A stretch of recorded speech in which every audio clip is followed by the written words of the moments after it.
Planning. They're not in there for the mission with inspector.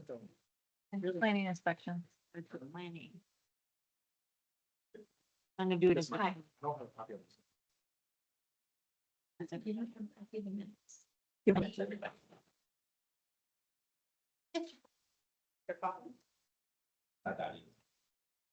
It's on. Yeah, I think we're good. It's on, Thank you. yeah, it's on the agenda. I mean, the other. All right, good evening, everyone. Thank you so much for joining us for this May 20th, 2025 special meeting. If I would like to officially call this to order at 4 p.m. Mr. Town Clerk, could you please do a roll call? Mayor James, Here. Councilman Gutenberg, Here. Councilman McCormick, Here. Councilman Sampson, Here. Councilman Johnson. Here. Madam Mayor, you have a quorum. Thank you so much. And if you all would please stand with us and do the pledge.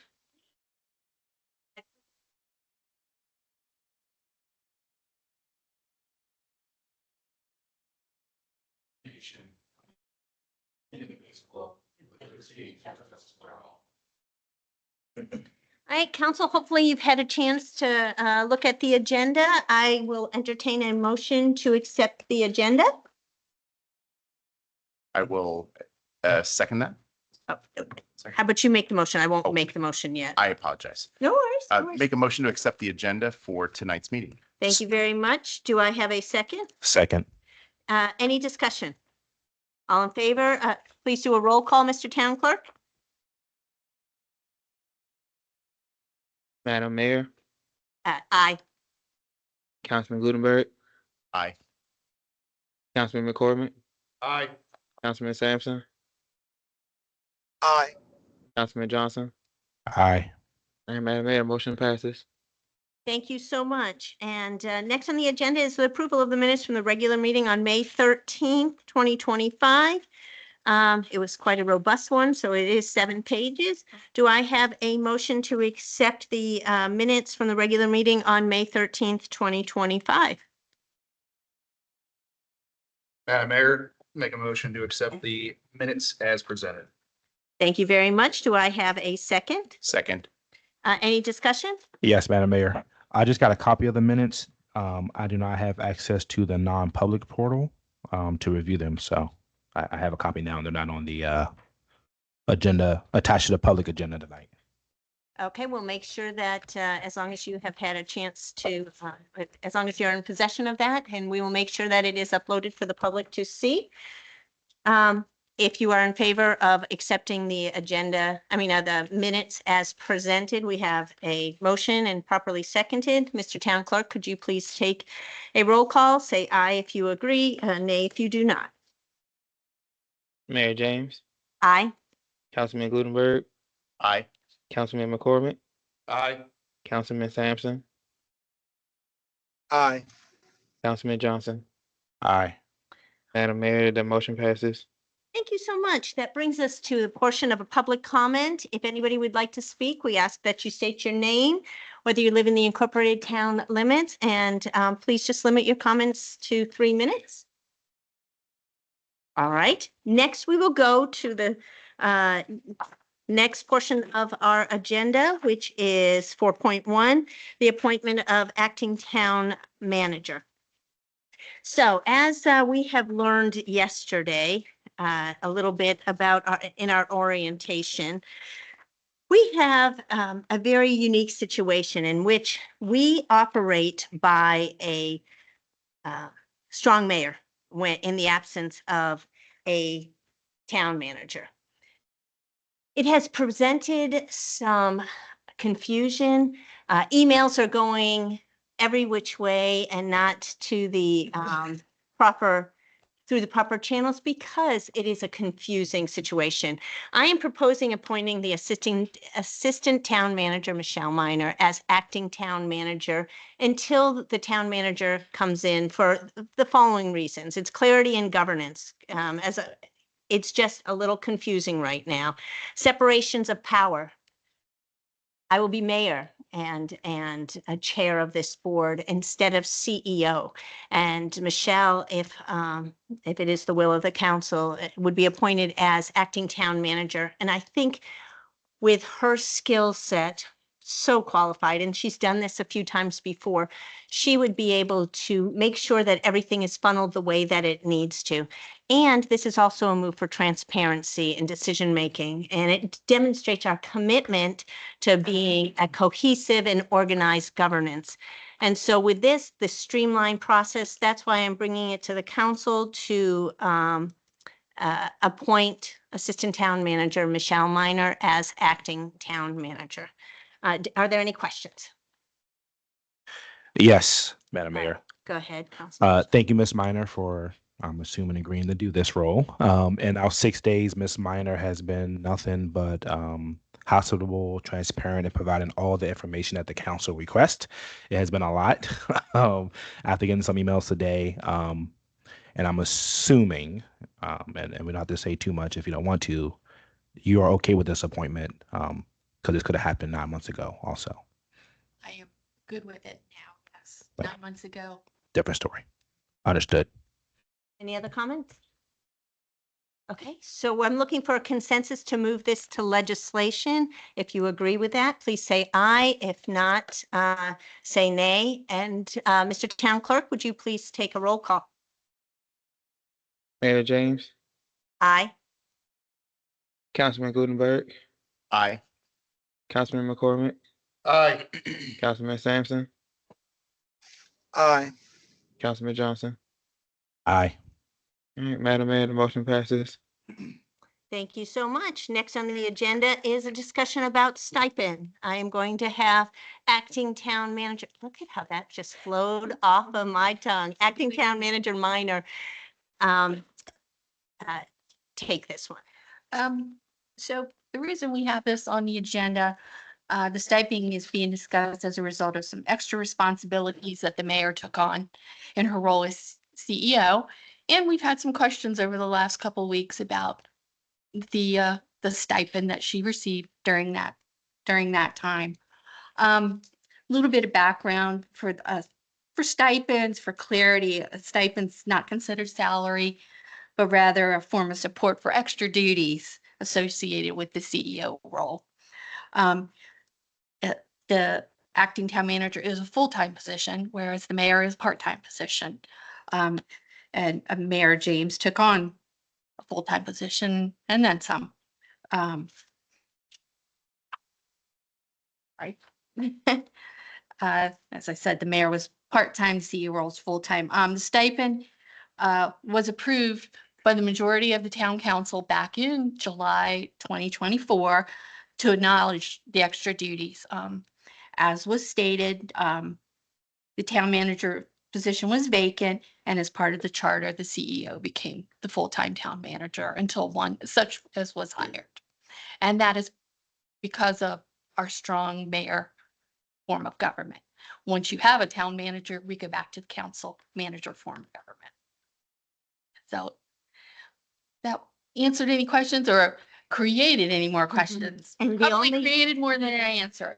The only thing that I would say is that the majority of the council, it was not until September that they agreed with that. And there was a few meetings in between that Yes. finally in September that they had decided. And I did not participate in that conversation. No, we did have quite a few closed sessions, Yeah. and the town manager, Brent Manuel, resigned in July. So I will open the floor for questions for acting town manager Minor. Any questions? Yes, Madam Mayor. Go ahead. Acting Town Manager Minor, did you mention how much the stipend was? I did not mention how much the stipend was, and it was $10,000 a month. month. Thank you. In your tenure with the town, has any elected official received a stipend? Yes. Actually, it was right before I started. Mayor Ekman, back in 1988, 89. He was the CEO for the town prior to the hiring of Doug Miller, the town manager at that time. Okay, so this has happened before. Precedents, yeah, we Okay. have done it before. The second question is, because I understand you're saying that a stipend is not a salary.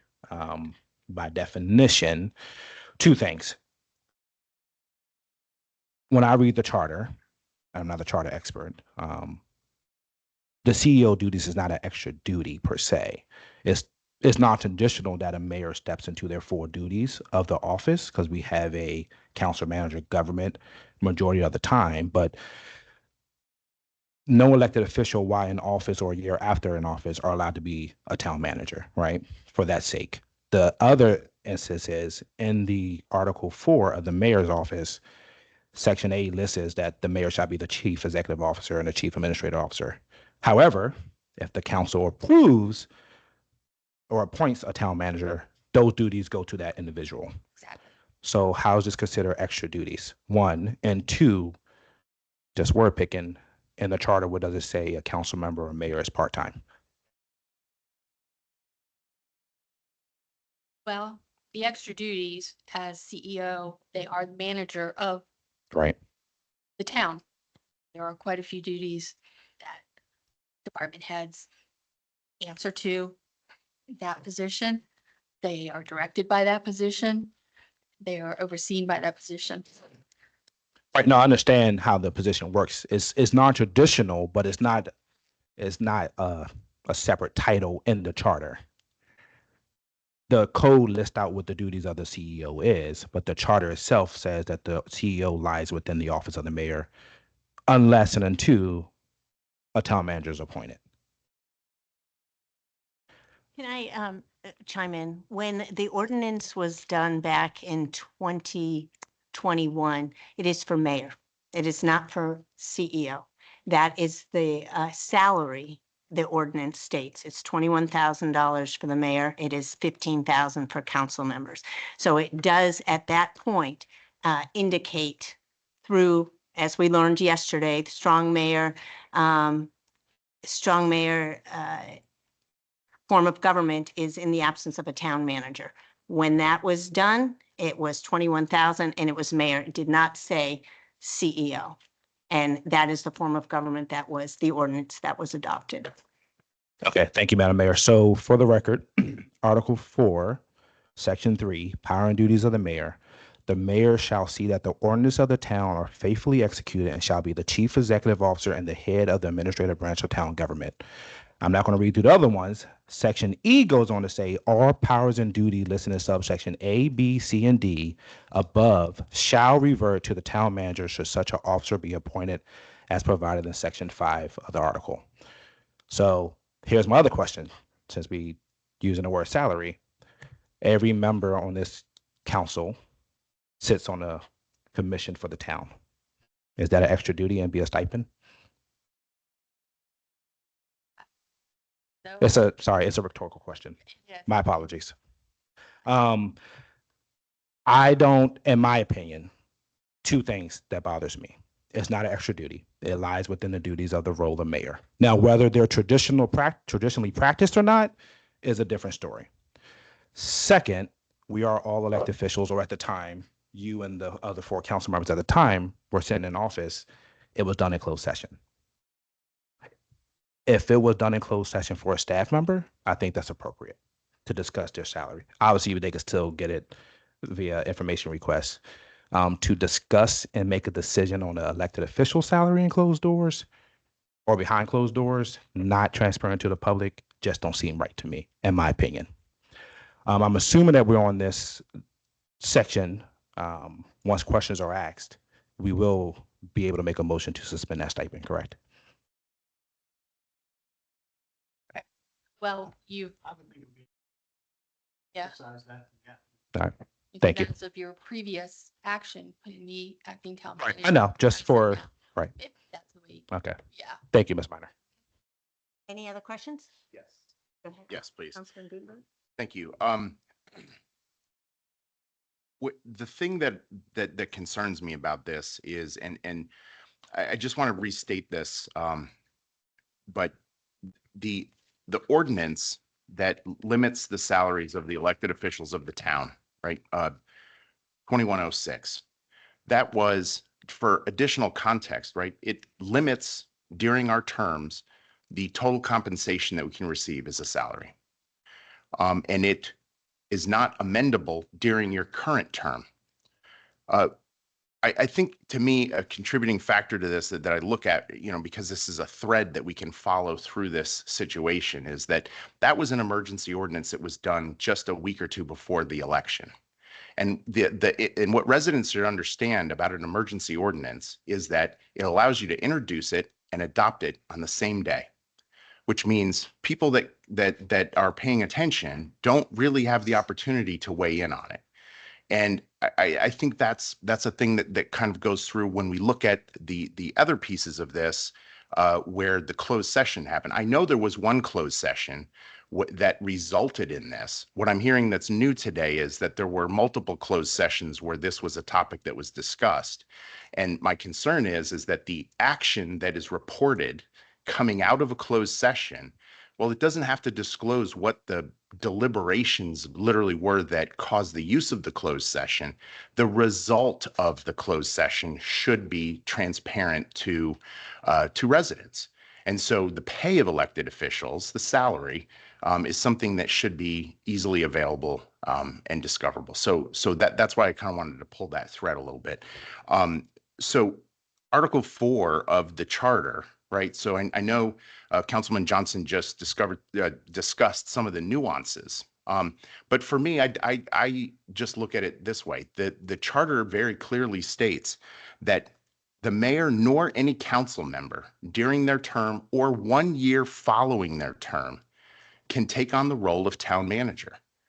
And because of that, I find it hard to understand the decisions that were made in closed session, because there's lack of information anyway, but also that there's some ability to somehow navigate that with subtleties of language. That seems pretty black and white to me. So I just think that's an important distinction to make here. And then the last thing I want to say before I just stop is the term stipend is literally a synonym for wage, for pay, for salary.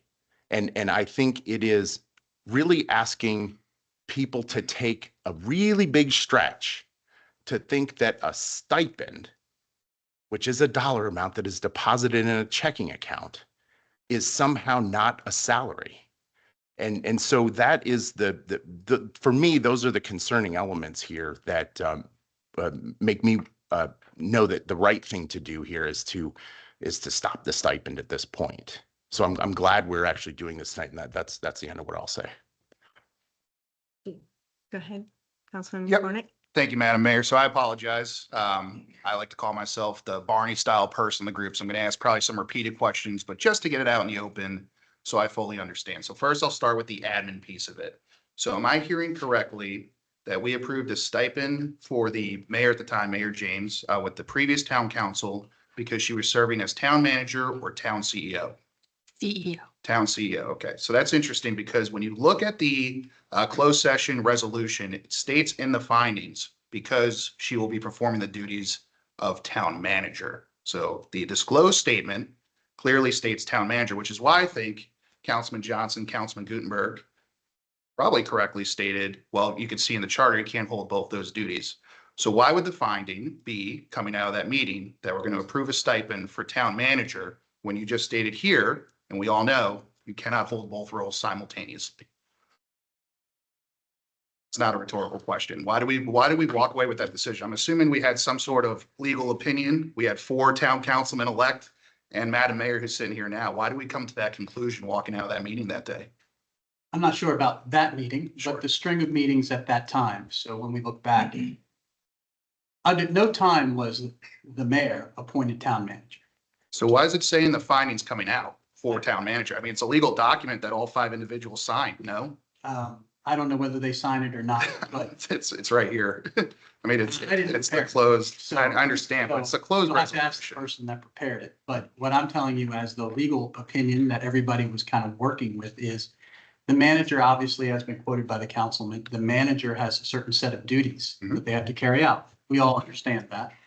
And with no manager, the mayor has those duties. So the mayor can't take those duties. She takes the duties of CEO according to the charter, which to Councilman Johnson's point, while it may not be traditional, certainly not extra. I mean, it states in the charter that if there is no town manager, the mayor will run day-to-day operations here. So I guess I'm confused because the legal document that they walked out with states town manager.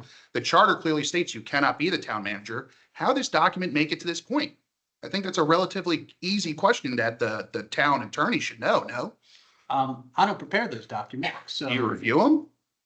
Sometimes, but. I've Okay, never did you done- review this one? I don't know. Okay, so I think that's But let me concerning, ask you yeah. some questions then, and back and forth with this. The way the charter actually reads is it lays out the mayor's duties first. Sure. That's in the first section. Mhm. And then it says these duties go to the town manager when a town manager is appointed. Correct. There is the flaw in the charter. And what we're trying to say here, or what the spirit here is, what happened in these closed meetings, it was somehow like it was done quickly or it was done without any deliberation. The prior council spent a tremendous amount of time deliberating on this. I Yeah, don't know so- how many closed sessions they had. Sure, let me But- correct you real quick. There is no statement in the spirit of this discussion that we don't think that deliberation happened. What Okay. we are talking about is the result of that deliberation, just to be clear. Okay. You can deliberate for a hot minute and come to a wrong conclusion. I mean, I think that's where we are, is that I sense that everyone is unhappy with the decision that was made. But the decision-making process was one that was sound. They met to discuss this after accepting the resignation. So again, I can't see how you can make that statement when the decision states clearly, not town CEO, town manager for the stipend reason. It may say that in the minutes, but that is not the effect of the law. Those minutes don't carry weight. They don't carry weight enough to go into a court to say you're going to overturn this because the minutes say that. Okay, so the mayor's now receiving a stipend because she's the town CEO. That's the conclusion that we're coming to. You're missing a part. The mayor is receiving a stipend because the additional duties. What which additional they- duty has the mayor done, according to the charter, not to our personal opinion, Right. that she or that the mayor at the time is entitled to an extra $10,000 per month? The council believed that it was all the duties the town manager would have acted on. if So he had one. you're our town attorney. You've read the charter. You've seen the charter before. Is it your interpretation that when the mayor and there's a town manager, those duties get delegated to the town manager? If the town manager is not present, that the mayor is now taking on an extra duty? That's your legal opinion, No, the mayor now enacts all the duties that were there. that were already there invested to her. So my question is, why is she getting a stipend for extra duties? I understand they may be non-traditional, but they are not extra. I guess we can argue over extra or not. The mayor is now exercising the full duties, what Sure. I have said in the past, of CEO, where in the reality, when there's a town manager, they don't exercise the full duties. Fully agree. And- I completely agree. When there's a town manager here, the mayor has different duties than when the town manager is or is not present. With that being said, the question is relatively simple. Are they or are they not extra duties? I get they're non-traditional, but are you stating Maybe that if you these don't are want to extra duties? use the word duties. Okay. Maybe one would like to use the word of jobs, of tasks, because the tasks of the mayor is not to be in the day-to-day operations of the town. States in the charter, if there's no town manager, she is, or he is. So I guess the point is that if you run for mayor and the town manager is here, you know that you're taking on a full-time job. Absolutely. And that's why I think that, Not- again, you just talked about how you wish the spirit of the charter had a couple of changes. Right. I think most people in the town do as well. That instead of may appoint a town manager, we shall appoint a town manager, I would argue is probably in the best interest. But unfortunately, it's not what the charter states. So if you run for mayor, you fully know well and good that if there is no town manager present, these are non-traditional duties, but they're certainly not extra. So again, in your legal opinion, does an individual find themselves entitled to a $10,000 a month stipend for taking on non-traditional duties versus extra? They're not Okay, entitled to that. The sure. council people are the ones that decided that that should be paid based on the circumstances that were facing the town at the time. But again, those town council members came to the decision that it was town manager. And as the legal authority and person that helps us come through these, I'm just confused as to how you can walk out of that meeting with that finding. So I think we find ourselves between 2 points here. Either the mayor was appointed town manager, which is what the document says, and we know that's wrong because of the charter, or the mayor gets a stipend for CEO duties, which are non-traditional, I grant you that, but they're not extra. So how does she get a stipend is the question. Now, you'll state, well, the town council voted for it, and that's all well and good. I'm very confused as to how we could have came to this decision and You don't again, seem confused at all. You seem like you have it all figured out. okay, well, then if I have the timeline correct, then, I'm good with my discussion here. I like to Barney style it down because I'm not as well versed as probably everybody else here. But I think it's relatively straightforward here that we should move forward with a formal motion, as Councilman Johnson brought up in his question, to eliminate the stipend moving forward. And again, with Ms. Minor now in that town manager role or acting town manager role, former military, we always just call it town manager. We never put acting in front of it. I think that we're starting to the mayor's point, move forward with a transparent form of government here. So thank you. Thank you for the time. Thank you for answering the questions. I know it can get a little tough, but these are important things that the residents do care about. All right, if there's no more discussion, I will. Madam Mayor, I have a question. Oh, go ahead. I just have a question for, I guess it would be for the town attorney. So based on your understanding, is Miss Minor then entitled to a stipend? If you all would determine that she would be, she certainly could receive one. However, my understanding, based on the same theory that was put in place before, was she's a full-time employee, and this is her job as assistant manager to step into the role. And if I may weigh in on that, according to the Personnel Manual, Section 8-12, she will be performing this role for over 20 days. So therefore, she is entitled to the last pay of the last town manager and Monica, please weigh in on that. That's all I know on that one, but it is in the adopted Personnel Manual. That is correct. Anybody that's in an acting role for 20 days or more are entitled to pay increase to compensate them for those additional. Okay, thank you. Madam Mayor, if I may, before we close out, I think there's clearly there's people that disagree with this, and I'm one of them. I raise my hand first, make it known. The problem I see with it, and we're past that problem now. The last council made a decision, whether it's the best decision or not. I think it's not. That's my opinion. I think the other problem is it was done in closed session, right? So what is the perception that our residents, or me, because I'm still a resident, feel like was this try to be hitting so it don't get into the public, right? So to Councilman Gutenberg's standpoint, we passed our ordinance, or the town council at the time in 2021 passed our ordinance before election, which is the appropriate thing to do for the incoming term for any salary increase or decrease. I don't look at any of our jobs as part-time, right? We ran as elected officials. It don't say part-time in the charter. It don't say full-time, but I don't think we get to take our hat off when we're sleeping at 3 a.m. and we get a phone call. So that's all I have to say. I think, it's out in the public now. Obviously, I had the information for quite some time through a public information request. That had I had the closed meeting said a stipend for the mayor, it would have caught my antennas a whole lot sooner. But it said acting town manager, and me being a pretty prudent person, I really honestly assumed it was you, knowing that you're the assistant town manager. So I think it was a bad game of scramble, in my opinion. But I am done speaking about it. We had a lot of discussion. Thank you for allowing us to be on the agenda, Madam Mayor. Thank you, Ms. Minor, for your discussion, Mr. Gullo for your input, and I will formally like to make a motion to suspend any additional stipends regarding the office of the mayor. Yeah, second. Wait, you got to be recognized first through process.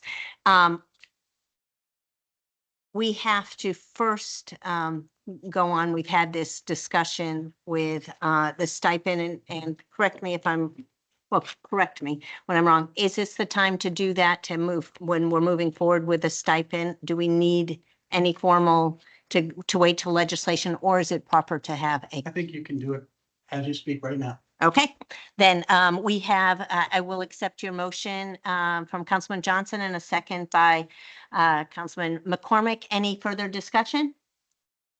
All right, Mr. Town Clerk, if you could please take a roll call if you're in favor of suspending the stipend effective immediately. Please indicate by saying aye. If not, say nay. Mayor James, Aye. Councilman Gutenberg, Aye.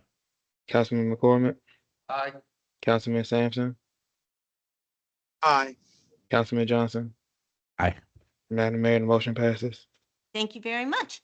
That brings us down to our next item on the agenda is the fiscal year 2026 fee schedule. We do have all of our great town department heads here. Officially closed the comment period at 4 o'clock today that we had decided and voted on May 13th. We did receive, which all council received that as well, feedback from Dr. Benjamin and Mrs.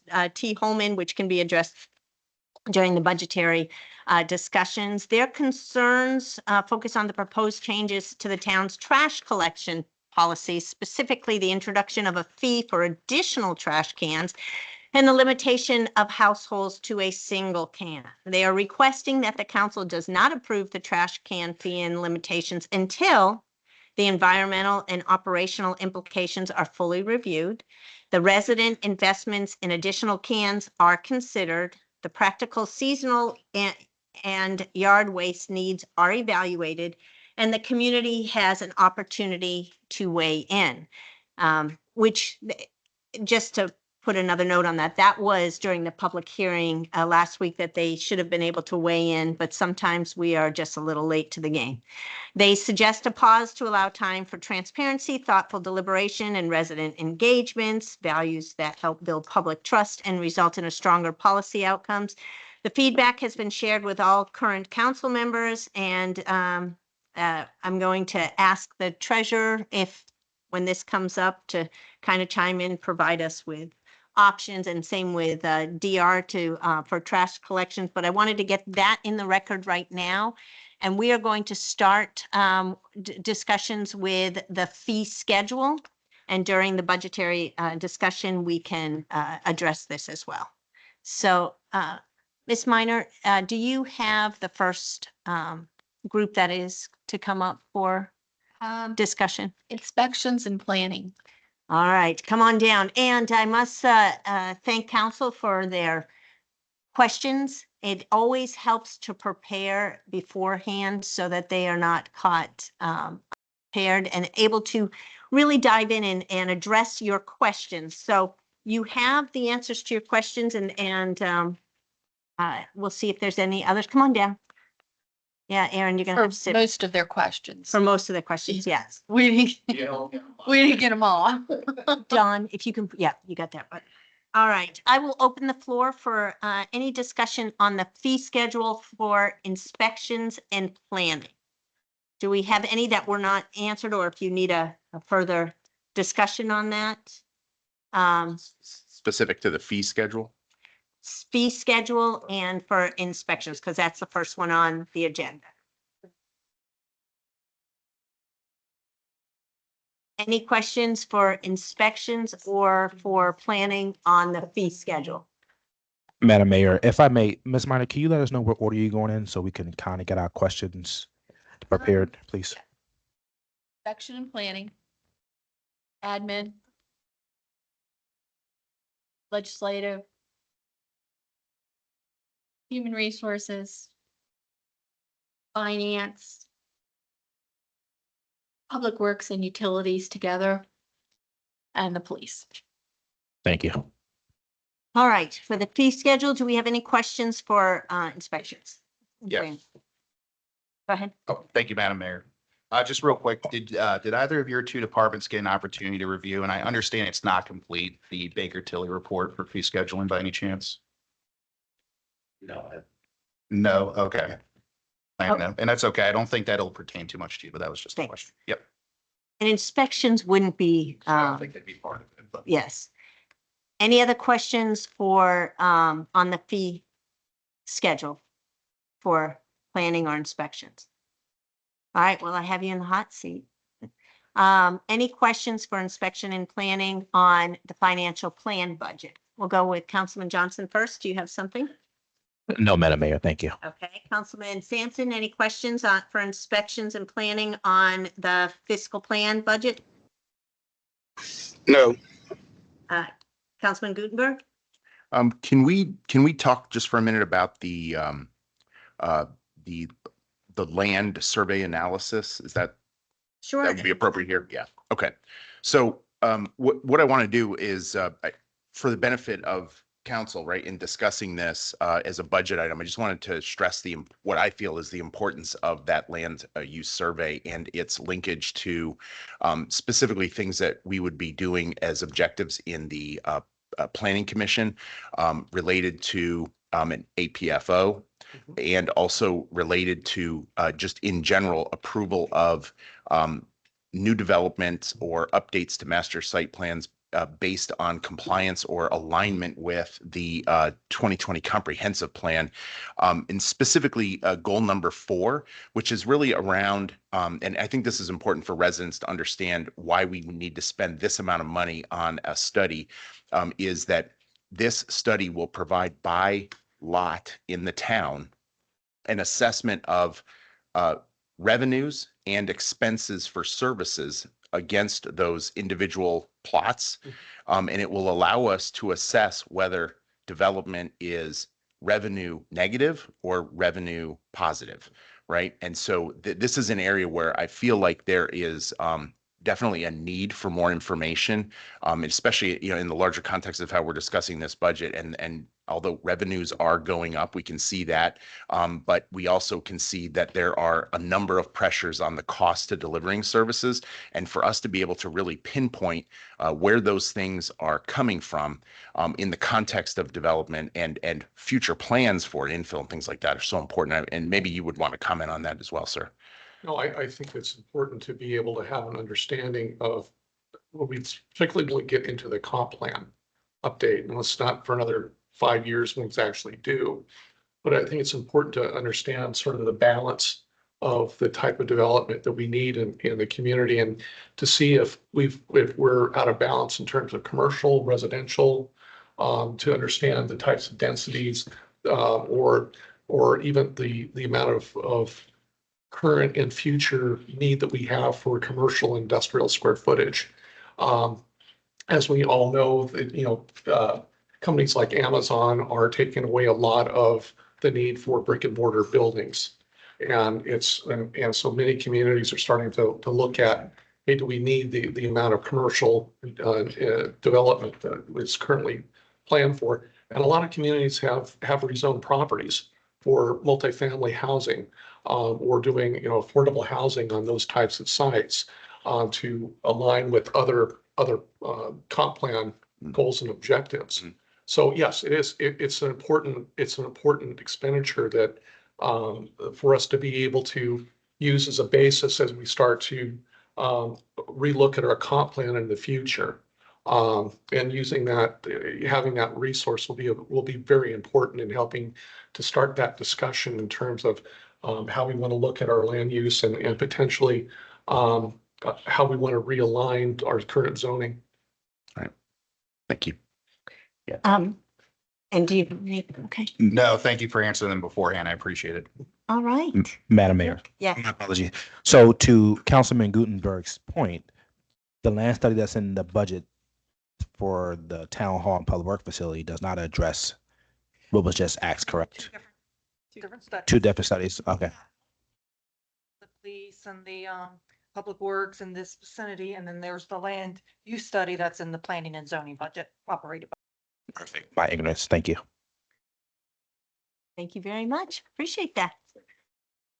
All right, admin. Do you have any questions on the fee schedule for admin? Councilman McCormick? No questions on the piece. Councilman Gutenberg? Councilman Sampson? He's here. Yeah.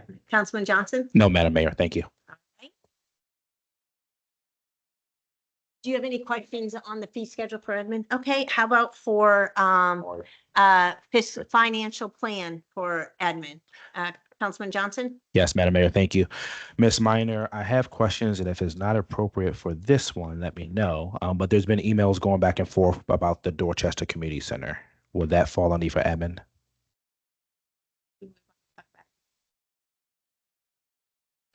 questions? I mean, We that, can, that's part of. let's go ahead and talk about that one now. Okay, perfect. First, for the record, I want to let everyone know that I fully support the Dorchester Community Center. I was able to get some context last evening from Ms. Minor about how this whole project came about.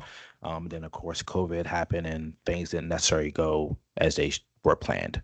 I understand that right now, the nonprofit organization is not in good standing with the state of Maryland. I do also recognize that Ms. Brian Ward has done all the legwork to file the annual reports, and she's missing a few signatures. The second part is there's board members who have resigned or had plans of resigning in the near future. Is it appropriate, first, let me just say this. I don't believe it's prudent to use taxpayer funds to fund something that's not in good standing with the state as a nonprofit organization.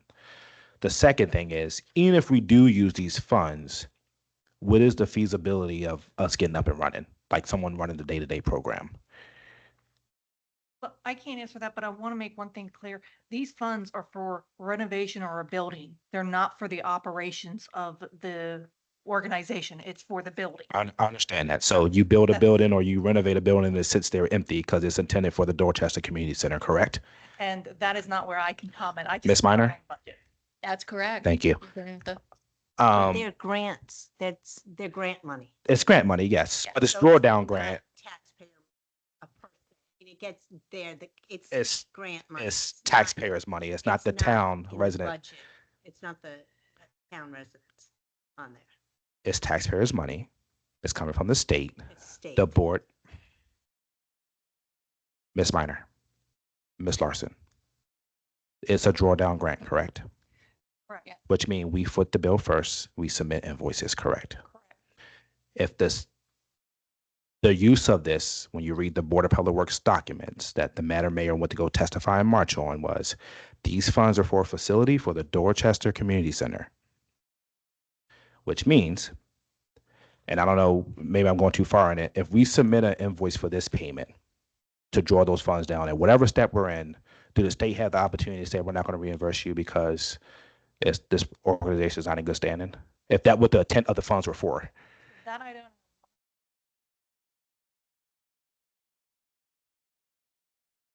Building. The use and stuff I am not familiar with, so I can't comment on. Okay, Ms. Minor, not sure. Can't even as well. Okay, my last question. Where I stand is, and if obviously it's the will of the council, is this program is well needed. We understand that. I got the context, the back history. I read the testimony that Madam Mayor gave to the Board of Public Works back in March. I saw the email chain from Chief Schenner about how this all came about. At least I'm gonna speak for myself. I'm not arguing the need for the community center. We build a building and we let it sit because no one's on board. There is a community member, which I talked to Ms. Minor today, Ms. Ali, who is willing to serve on that board. I don't know how that goes. It's out of my scope. The funds are available till July 1st, 2029, correct? Which means that if it's not in the budget this year, it could be a budget amendment once we have someone up and running, ready to get the program going, correct? Correct. So we have the funds either expensed or encumbrance. Can you explain the last part, please? That means it's under contract. We have a contract signed that we. Okay, understood. But we have 4 years, like, it don't have to be budgeted this year and the state say, okay, we're taking it back, correct? But the, what's budgeted is budgeted for grant funds, not town funds. Yes, it's a net, there's no loss, but we have to foot the bill first, which means it's coming out of the town budget. Now, of Correct. course, it gets reimbursed. Yeah. So basically, as an expense happens, then we request a reimbursement and then that offsets. I understand that process.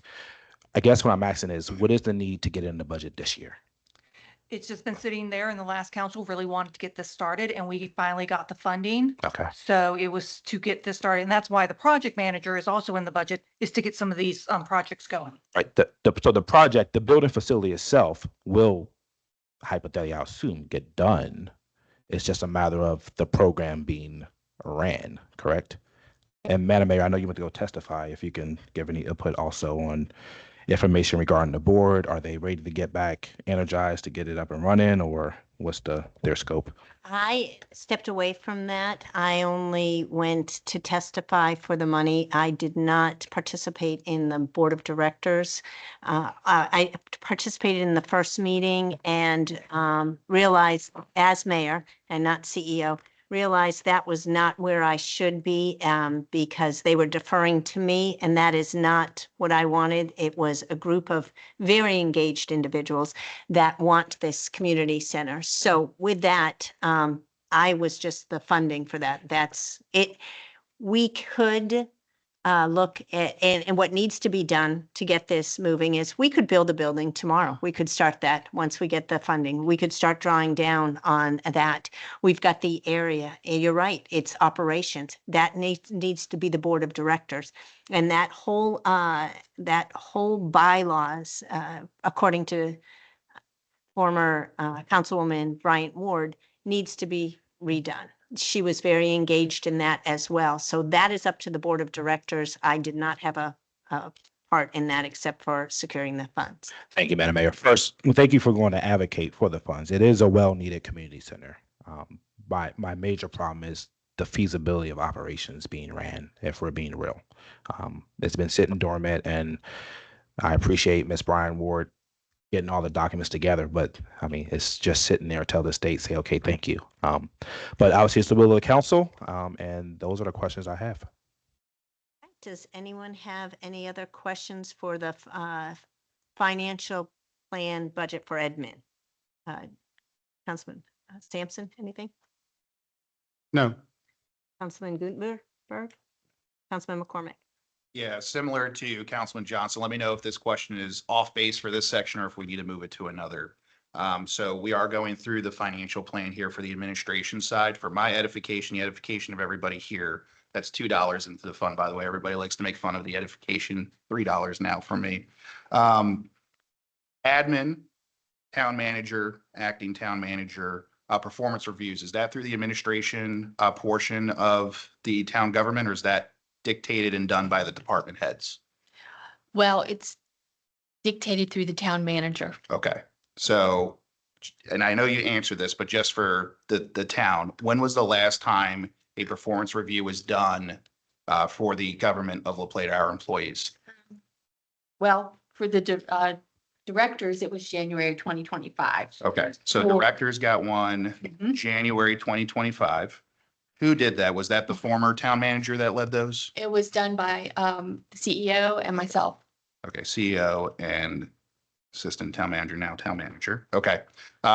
Was it just department heads or everybody in the government? Just department head, Perfect. because Okay. that's who we manage. Okay, thank you. Yep. And again, the reason I'm asking that question is one of the things that we have talked about last week in the open discussion with the public forum was potentially merit-based raises. So I just want to know where we're standing from a setting the base standpoint there. So I really appreciate that, Ms. Minor. Thank you.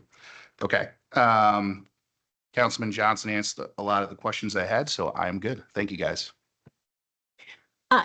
I do have a question for Ms. Larson. At this time, seeing that we are sitting on a $300,000 surplus, is it appropriate to put in a merit raise or a bonus at this time so that we don't exceed the budget, but to make sure that that moves forward for 2020, fiscal year 26 at that time? I know it's going to be less than 300,000. Sorry, guys, I'm not going to go all the way up to 300,000, but at least something. Is that something that we can put into the budget? Based on earlier conversations, that the public hearing was for an ordinance, not necessarily the budget. But that would mean that I would have to recreate a fifth budget. Is it easy enough to just to put that funding in? Because we said it was about for just a 1%. I mean, if we're only going there, it's about 64,000. So if you do 2%, you're talking what, 128,000. Is that, and I know it's extra work, and you know I never want staff to have to do extra work on that, but is that a possibility? I mean, if that's what the council wants to do. Okay, I just wanted to put that out there. So when we're looking at the final resolution. We can add that. All right. Just a quick point of inquiry for Madam Mayor. How would we go about that? Would that be we close the record tonight and then vote that in? How do we, let's say, and I'm not speaking for the will of the council, right? I'm just speaking for myself. Let's say I want to move forward with the same game plan, a 1% raise, 64K. How would we do that? Well, there is no open hearing We're closed record. right at It's, 1600. it closed at, yep, 4 o'clock. So that is, we're within our right because we are not increasing the budget. So we are working within what we have right now. So we would be able to make that adjustment. And if I'm speaking out of line, please chime in, all three of you. We would be able to make that adjustment and then we could still go to a resolution to adopt. So essentially the 300K plus or minus, we would just be moving that 64K towards a 1% raise for our town employees. correct? Yes, because we're not pulling it out of fund Not- balance. Right. So it is not creating a deficit for something. It is staying within the budget on that. Thank you. Okay. Any other questions for admin? All right, legislation.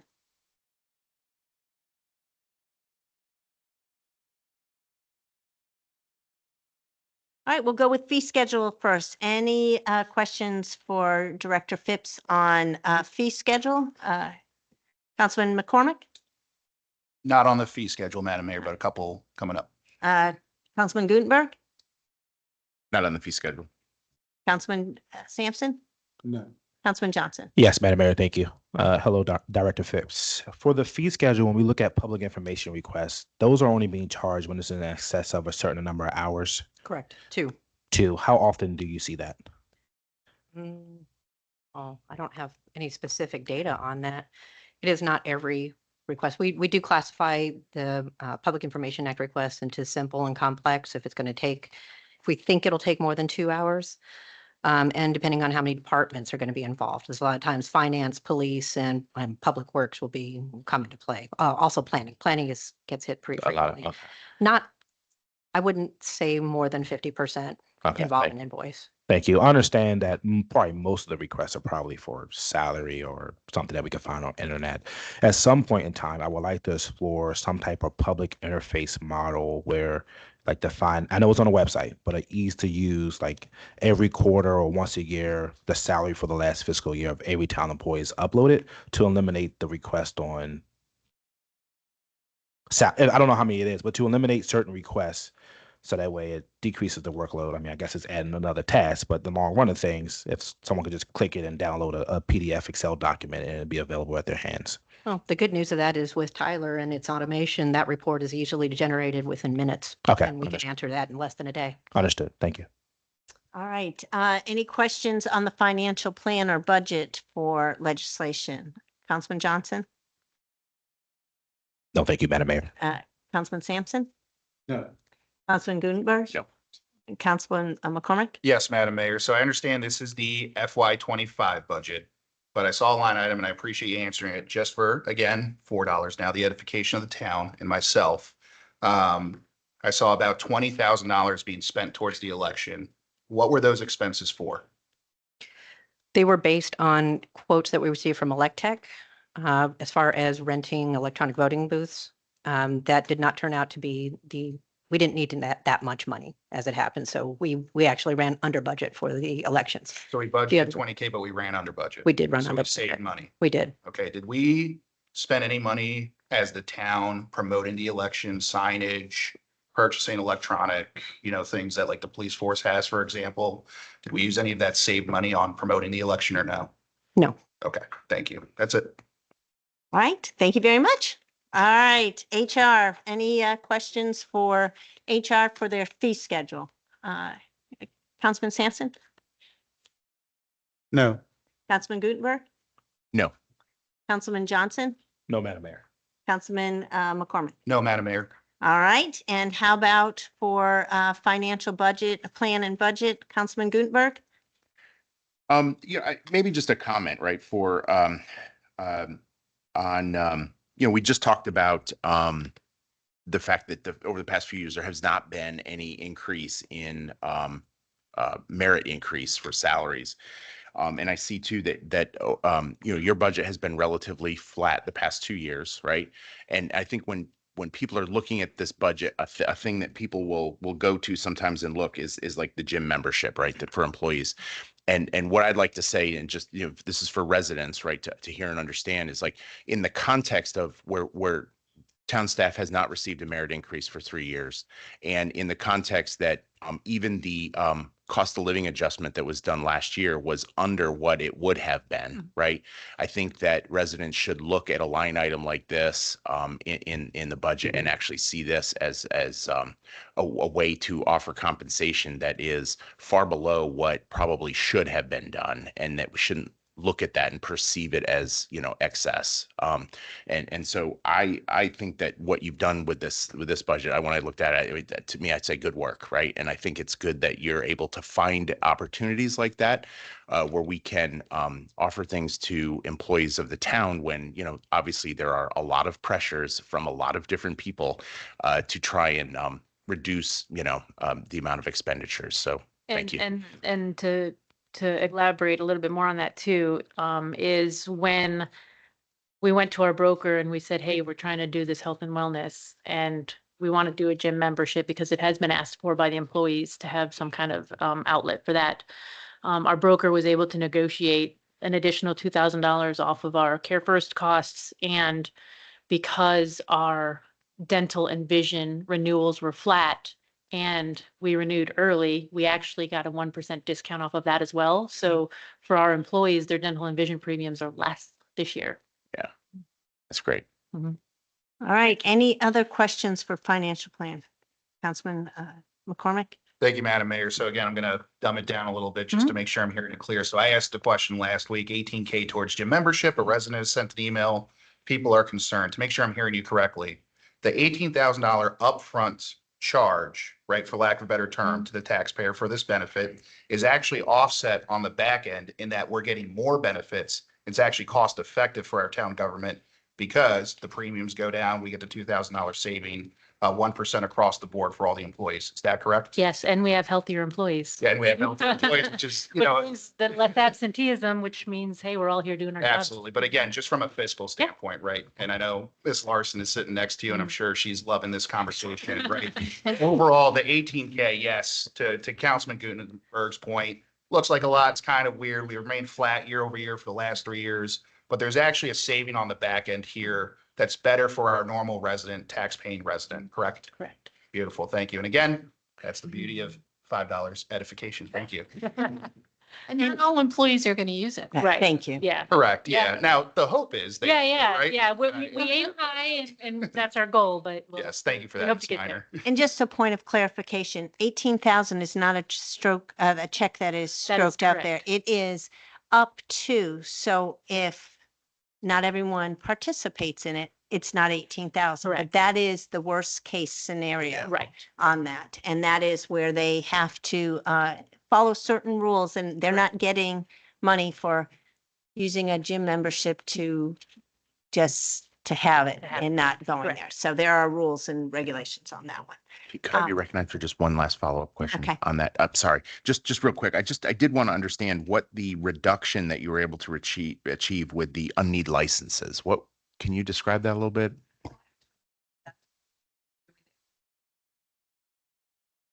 Budget. Okay. And we don't need it. When we went through, like, every department, I probably said this a million times, we started making them say, okay, what contract services do you really need? What supplies and materials do you really need? And that was one of the things that weren't on the list. Right. Yeah. This stuck out to me. I mean, this is in organizations I've worked in the past, this is a big area where waste is like just rampant sometimes. Yeah. And I So I'm think really we glad did the you're same able thing. to We find looked at those. it, like, what did we do this for? And that's the only thing we could come up with that is different from last year to this year. Yeah, it's great.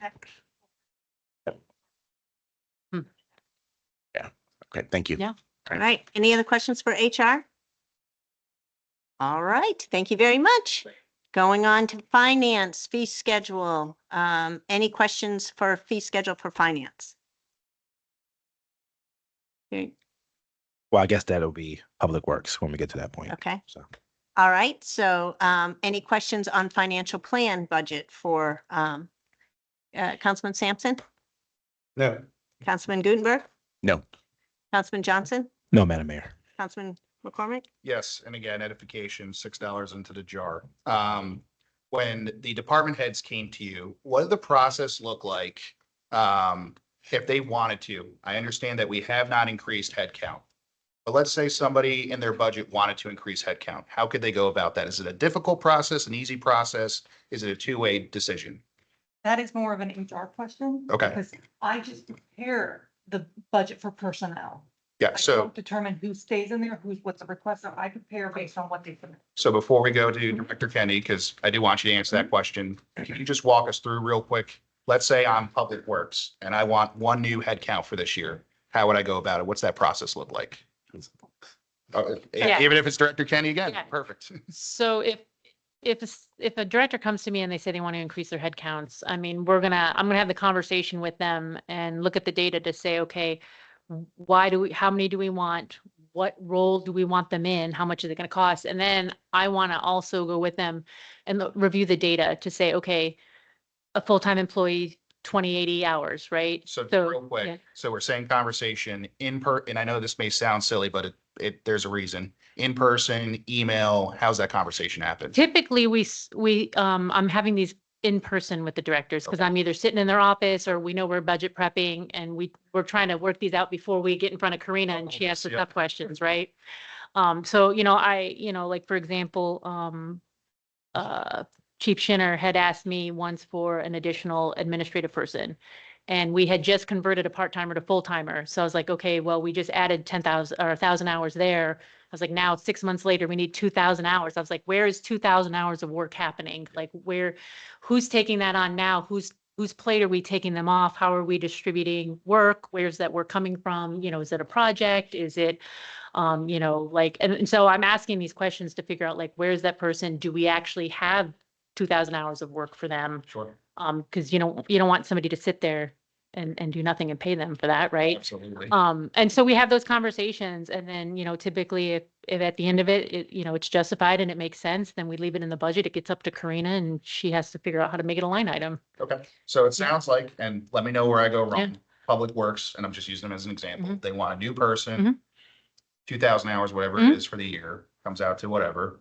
They come up to you, hey, I need an additional 2,000 hours. It's going to require a new headcount, part-time, full-time, whatever. They come to you, you ask for a justification statement. The two of you work it out. Yes, I see that it's justified. I take it to finance. The town manager is not involved in that process in any way, shape, or form.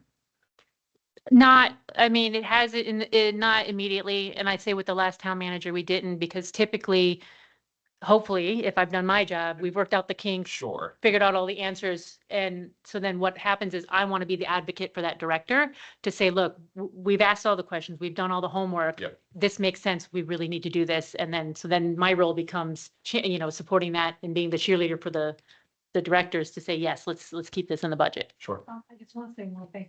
It will go into the budget, but it is up to, we still have to have a balanced budget. And Yes. if a new position is what's causing it unbalanced, it could be cut out. Yep. Fortunately, we have not had to do that, but it is possible. So I'm just confused, and again, just for my clarity and my sake. I believe the charter states that the town manager owns the budget. Correct. So if the town manager owns the budget, it sounds like the process is department head speaks to HR, puts in Mhm. finance, presented to us. Where, No. okay, No. got it. So finance prepares the budget based on the department's request. Then it goes to the to- town manager. Before it comes here. Yes. Correct. And Yeah, then the town manager and has the that department's opportunity. work. Yeah. Got it. So if I'm the director of public works and I get into your office and we get through the justification statement, based off the history, I understand that we have a new town manager coming in, but just off the history of your time here, have you ever seen a request for additional headcount in a department be denied at the town manager step? No, I was just say, yeah, and I was say, we haven't increased. Yeah. So in the last 2 years, we haven't even requested an increase in headcount, correct? No. Okay. So I guess Well, we did in Well, finance. We well, did in finance No, because we had the procurement. no, that was already in the budget. That was in the previous budget. That's been in the Oh. budget since, that was in the 2022. yeah. And then we made the full-time in finance part-time. And then we made a contracting, janitor, Oh, a to an part employee. okay. Yeah. So in the last 2-ish years, it sounds like, we have not requested additional headcount to any department in town government. We move folks around, but overall headcount We, has not changed. no, well, FTEs would have, because we've made a couple positions, F- at least made one We that was converted. part-time, like the cadet went from part-time to full-time. Correct. And one of his Yeah. admins went Yeah. from full-time or part-time. But it hasn't been an increase in headcount. It's been a change of Correct. scope, job Correct. title, Correct. Yeah. pay, whatever. Okay, sounds good. Okay, this question may go towards HR, I don't know, so I apologize if it's off base. Just out of curiosity, last 5, 10 years, what has happened to the population of La Plata? Have we gone up or down as total residents in our town? Up about 1,000. Yeah, well, we're growing, so I looked at, and I base our growth on utility accounts. Yes. Because I know exactly Yep. how many utility accounts each year have been added. Yes, and I appreciate putting that in here. So about 3.5 to 4.5%, correct? Roughly somewhere in there. Correct. So we've seen an increase year over year, roughly 3.5 to 4.5% in total residents, or what's that number? Utility account. Utility Now, account. one thing I want to point out, when we did the study in FY '22 that was implemented in FY '23, there were 15 new positions added to that. So 22 to 23, there are 50 new positions added, nothing since 23, which is the last 2 years. Mhm. Okay, sounds good. So I appreciate the narrative. I think it's important. There's a lot of residents asking like, are we bloating too quickly? Are we too small? Where are we at? So I really appreciate the baseline. Thank you very And much. several of those positions are still vacant. and, Yes. Intentionally, like the director is Yes. intentionally left them vacant. So again, we're making an effort to fill some of them now. Sure. We've got some new directors with some new directions within their departments. So they've always been funded, but now we're actually filling them. So I understand, and this is just, quick LinkedIn, Town of La Plata Mhm. pops up. Strategic planners, one position that we're actively looking for. I know that we talked about Senior. senior, Yes. sorry, I apologize. No. The mechanic position, I know we talked about it very briefly last Tuesday. Is that a position we're actively looking for or no? The job description is currently under review with the public works team. Okay, And then once they tell me that it looks good, or they give me any updates or changes to the scope of the position, then as soon as I have it, I post. and that is not a new headcount because it's already been Correct. budgeted. Okay, so was this position, and again, maybe for public works when they come up, intentionally left blank? Or is this one that we're just changing the scope as the town has changed? This one has been empty for so we had some reorganization inside Public Works. Sure. So when we moved somebody into a different role, the mechanic became vacant, and then it had stayed there until the new directors come in, and now we're looking at refilling it again. And again, I know Public Yeah. Works will come up here. My assumption would be, and please correct me if I'm wrong, we desperately need that position. So I'm excited to see kind of how that process moves forward. And again, thank you very much for the baseline. All right, the questions for finance. All right, thank you very much. Mayor James, Yes. before we, come on up, Public Works, before we move on, special events, we would have fallen on their admin. Nobody had any questions. If you have any questions, I'll try and answer them. Because Councilman Sampson had a question for me. For special events, I wanted to know, was there any plan, and I know it won't affect this particular issue or this particular fiscal year coming up, but is there any plan going forward to add an additional person for that? Possibly, yes, Okay, thank you. yes, but not, as you stated, not this year. All right. Public Works, any questions on the fee schedule? Yes, Madam. Councilman, sorry, Councilman Gutenberg? No. Okay, Councilman Sampson? No. Councilman Johnson? Yes, Madam Mayor, thank you. Ms. Larson and Mr. Cox, when we talk about the refuse pickup, right now it's $103 a quarter, correct? That's for one, With the rate increase of the 100, yes. yes, that's for one can. If a resident has more than one can, they're paying an additional fee, correct? And how much is that fee? $32.90. Has that always been the case? No. So for commercial, it is, Yeah. but for this year, we decided to add that fee in because we are running a deficit, and instead of making a blanket increase, we would have to increase the fees to at least 8% to cover that deficit. So we were trying to think, because we had a 20% increase last year, how can we not put this all on the residents, and those that are using those services more pay an additional fee. Okay, that makes sense. How do, and this is just for sanitation or Yeah. dumping of the trash trucks, correct?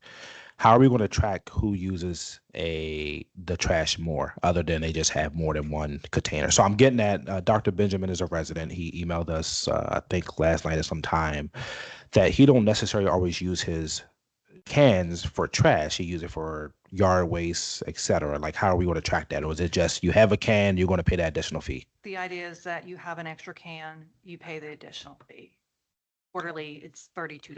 Which Understood. would cover, and somebody else asked this, which would cover roughly based on the listing that we have now, about 50% of that deficit. Okay.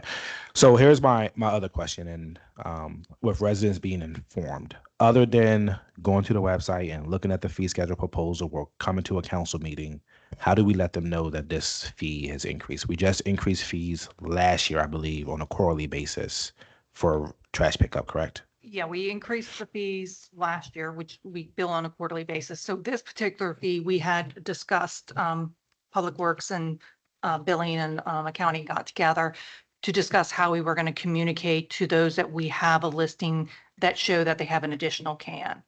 And we are going to put out a mailing out to them, reach out through Constant Contact, because sometimes some of them we have emails to let them know our records show this, and to come to us if they want to return the can Okay. or something like that. So it's not going to be just showing right up on the customer. We're going to reach out to them. Okay. And that hasn't been done yet because the fee schedule hasn't been adopted, Correct. correct? I don't Okay. want to overstep until things been done. Understood. But this is a needed increase based on a self-funded service running a deficit, correct? Yes. Well, part of it is because, I mean, the more trash we have to pick up, that means the higher cost to us to dump it. So those who are only using one can isn't utilizing that service as much as those who are using two, even if they don't use it every time a pickup is. Well, I appreciate the fact that residents will have the opportunity to return additional cans if they Yes, absolutely. feel so to do so. Yes. So no other, we're still on the fee schedule, so no other questions right now.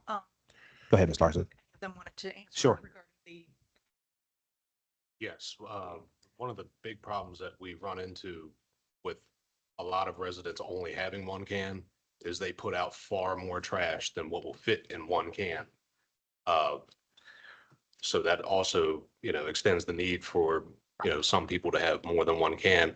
Because it also becomes a health and welfare thing for Right. the employees, because we have invested in our trucks to have the hydraulic can tippers. So the guys don't actually have to manually pick up the can. And if you do not use our town can, it does not work with the tipper. Do we require residents to use a town can, or are we just like, it's at the curb, we're going to pick it up? You're supposed to use the town can. Okay. All right. That is also listed on the website. The website's not the easiest thing to navigate, but I understand what you're saying. Thank you. If a resident puts out a can that is not ours, do you pick it up? Currently, yes. Okay. Generally Moving- speaking, yes. Moving forward, because that is, I mean, we are kinder and gentler, but we did invest in a machine that is to protect our employees. So that maybe once we pass this budget and we move forward with that, then sometimes we got to take the hard line and do that. It's tough. I do anticipate a lot of pushback on this because traditionally we have just picked it up to avoid getting a call and sending the truck back out after they've already come back to the shop for the day, which ends up costing more money in the long run. Yes, and traditionally we had picked up big trees too, so that were not the Yes. bush. So unfortunately, it is a bit of a learning curve, and that we do have to stay within the, four corners of what we're allowed to do, because it protects our workers as well. Madam Um, Mayor, could I be recognized for Sure, a go follow-up ahead. question? Yeah. So follow-up question is, new piece of information was here tonight. So we talked last week about whether or not the can count for the double cans would, how much that would impact the deficit. So you said you thought it would now impact maybe half of it. So how do we know the can count? Can that be shared? I know our listing who we have identified that has an extra can. Now, Okay. they may choose to not keep that can, but Sure. then we might have other people that choose to get a can when we're not picking up things that aren't in a can. Okay, all right. So I used what we had and Yeah. then multiplied it by the fee and then by 4 for the Great. 4 Okay. quarters. Thank you. Appreciate it. All right. Any other question for fees? Go ahead. Thank you, Madam Mayor. So I understand 50% of the deficit will be cut with this game plan. What happens if we don't adopt the game plan? We want to do status quo. What deficit would we run? If we left it the way it was? Yep, one can, no matter how many cans you got, we're giving everybody the same price. Well, we would have the deficit and that means we would have to use fund balance if, So I understand the process. I guess the question is, what is the number for the deficit? Is there a number? oh on yeah, it's in the deficit? budget. Okay. So I apologize will if tell I you didn't see exactly it. what Yep. it is. Hold on. Thank Let you. me, pull out the sanitation budget. I will tell you what it is. I don't know if I already mentioned this, but to break even, it would be an 8% increase. Okay, so an 8% increase just across the board, and that means no special payments for 2 cans, 3 cans, 4 Correct. cans. Everybody keeps 1 can pricing, Mhm. 8% across the board just to break even in this service. Yep. Okay.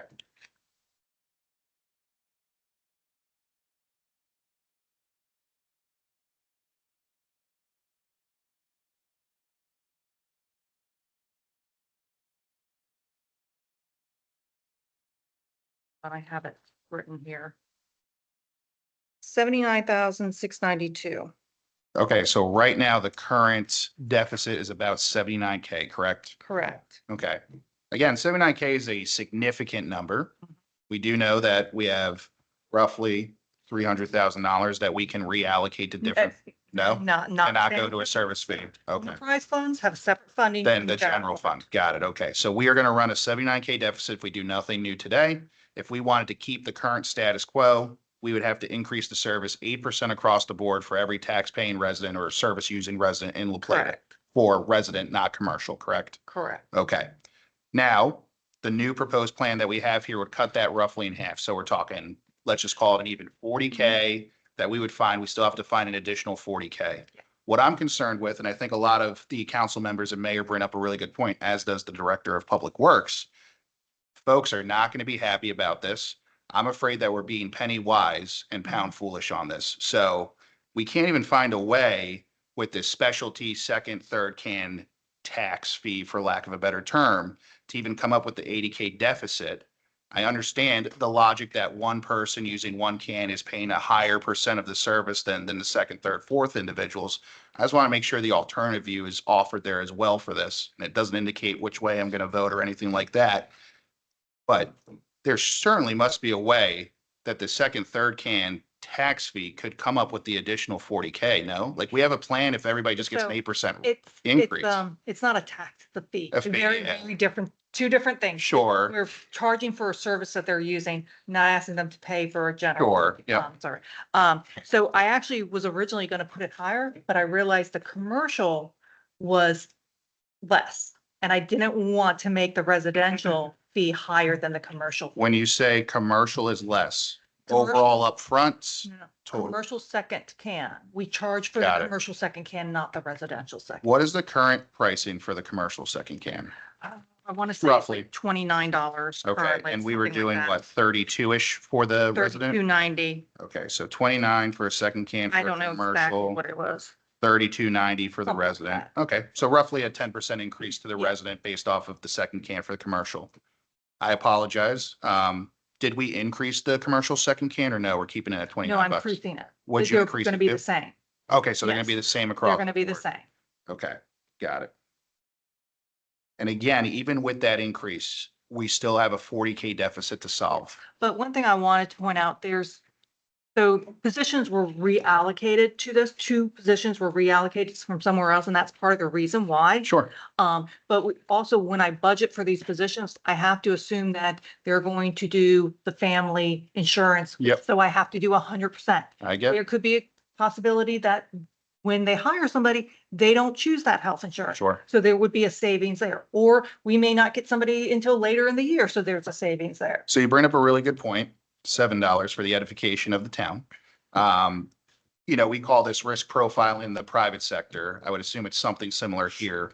Would you say that we run a risk adverse budget, for lack of a better term? In short, this 79K deficit is a worst case scenario, but probably not likely. Well, it's worst case scenario. That means that is all the costs that we account for. Now, say suddenly there's an increase in trash that. we Or, didn't yeah, anticipate. that would increase it, could be- right? That could be a problem. But when the drivers here are two things, personnel, the Sure. two allocated positions, and the increase in the landfill fees. So if one of those don't hit that budget, say that we hire two people and they both select a single plan, well, that's gonna be like 30,000 right there that we Yep. aren't paying. So. But again, you would say, and if you had to do a scale 1 to 10, 10 being incredibly risk adverse, worst case scenario, everything in the budget. 1 is I'm running a super risky budget. You know, if one person gets hired, we're going to run a deficit. Where would you say we kind of rank? I would say that we rank where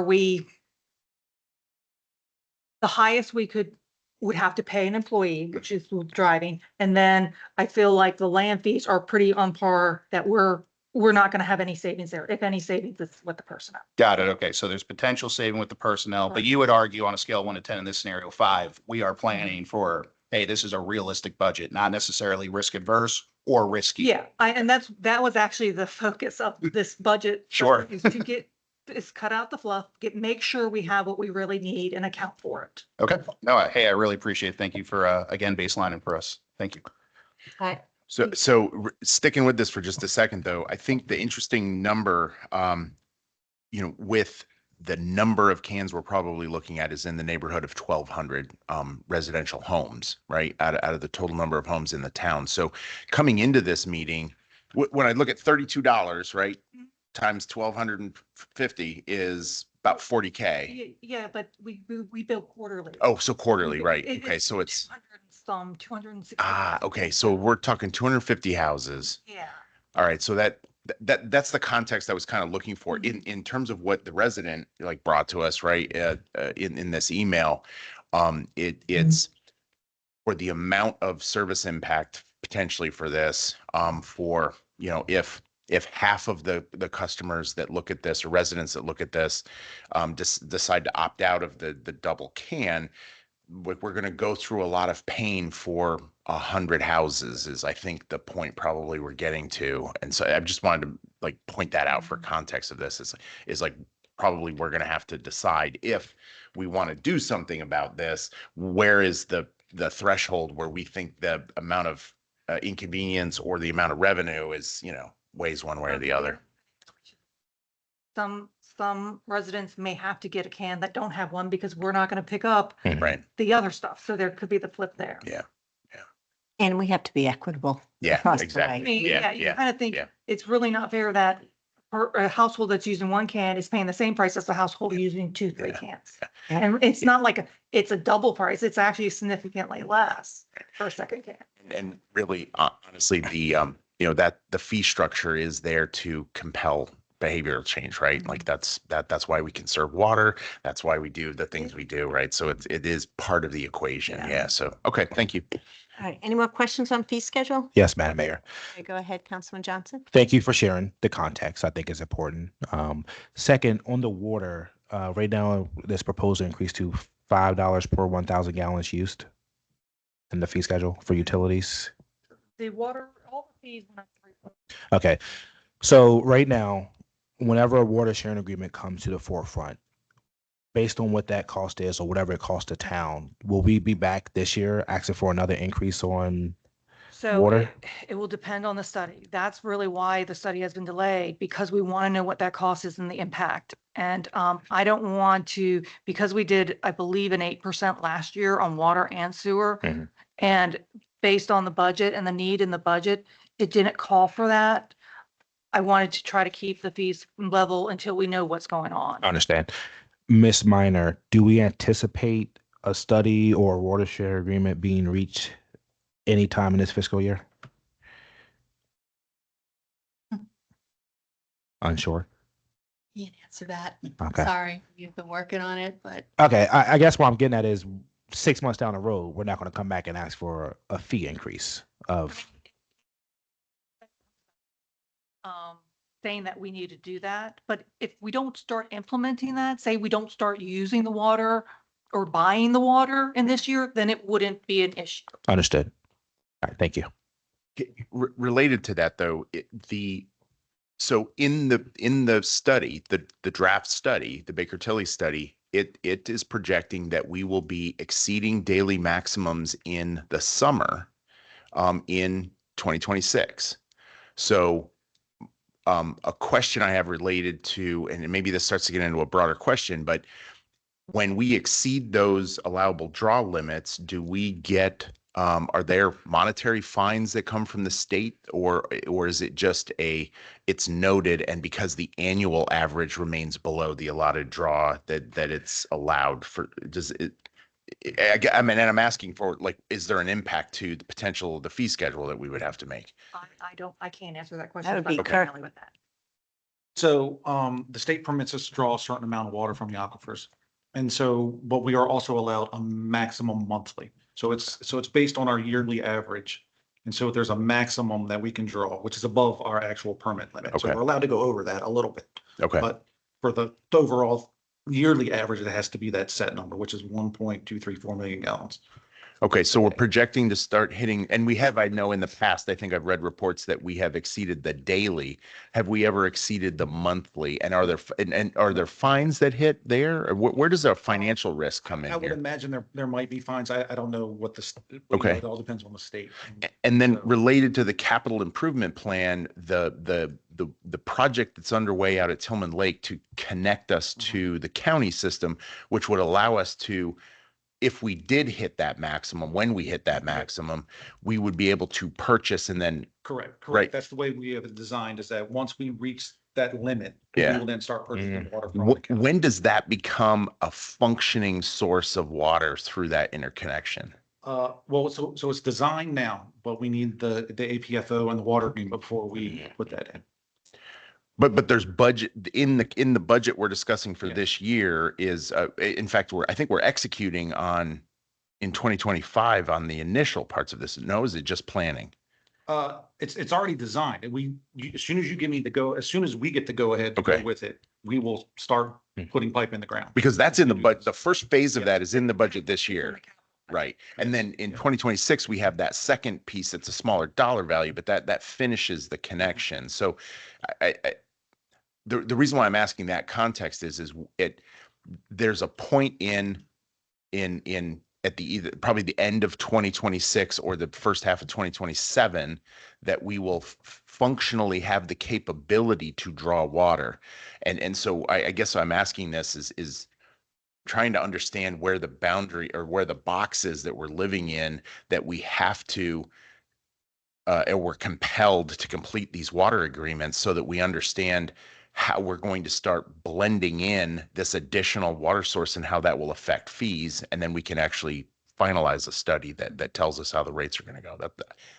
That was a very long question. I'm sorry, but And I'm not the one. so I guess what I'm restating is I'm trying to figure out, like, from a budgeting standpoint and a fee standpoint, what is the box we're living in from time, in a time bound way to get this water agreement done? Because it feels like it has just been in this rolling year after year after year. It's always out there, but I feel like we are traveling towards this wall.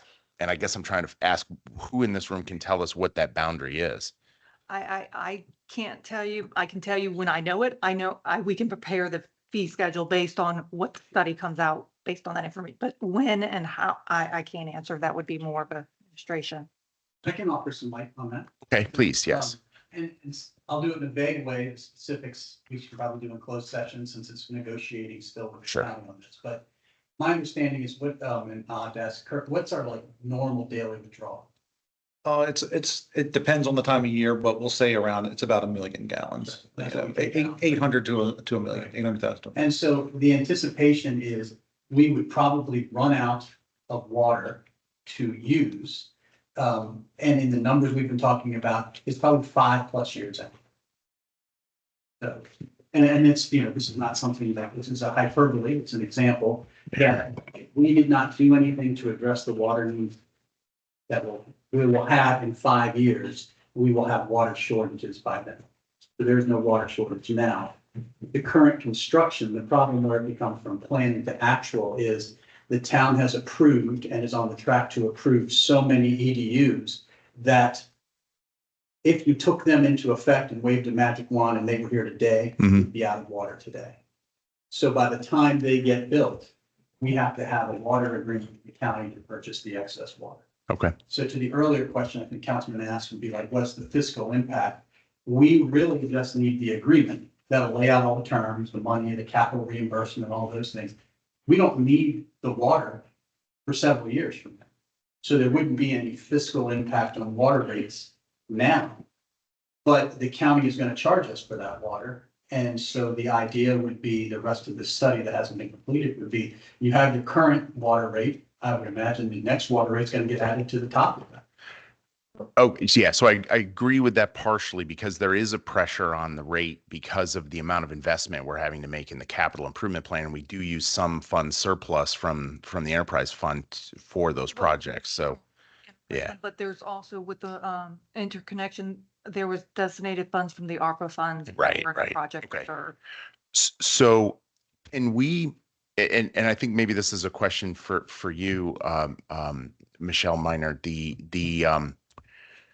can we get from, I'd like to see if we can get from the point of, I've listened to many of these conversations. I've seen, emails and memos and things, but I think what we don't have, and I'm hoping this isn't like, we need a study, right? What I imagine, and this is probably a question for the Public Works Department as well, but I feel like there is a need to put it down on paper, the things that we say, and present it as, department managers who are managing the resource, right? Our capacity to do water. If we can we produce an accounting internally that says this is where we think we are, right? And I'm deliberately saying that in that way because I think if there's been all these studies out there and there's these things that are out in the future, and I feel like we can do a version of this quicker that gives us a sense of where that looming timeline is, where we can communicate it for ourselves and for residents so we can see this laid out. I've heard previous councilmen talk about this who are very much educated on this. You gave some good points here as well, and we can find these things around, but they feel like anecdotal stories that we tell each other, and I just keep wanting to have something I can look at and I can see it's written out, it's been organized, and we can challenge it with each other and continue to develop it and push it forward. Does that make sense? Okay. And we So do that's have something we that can doc- We do? do have that document. We have a document similar to that. Okay. The question of that document hasn't been vetted for accuracy. It's been used for many years, at least 2 or 3 years. And it's a simple arithmetic is what are we pumping? Yeah. What are we consuming? What's the loss? Because its loss is significant and we'll need to talk about that. And then you have the net, which is the delta, and that's what you have to allocate to new development.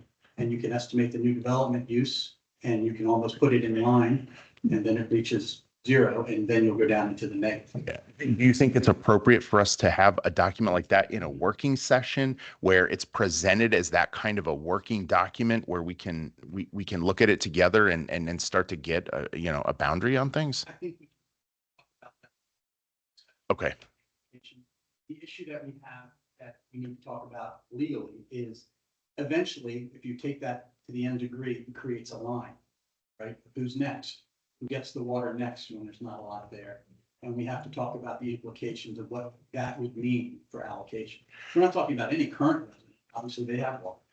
We're talking about the growth implications. So I think, are you talking about what I heard you say is that this is about that's where this information impacts or comes in contact with the planning process.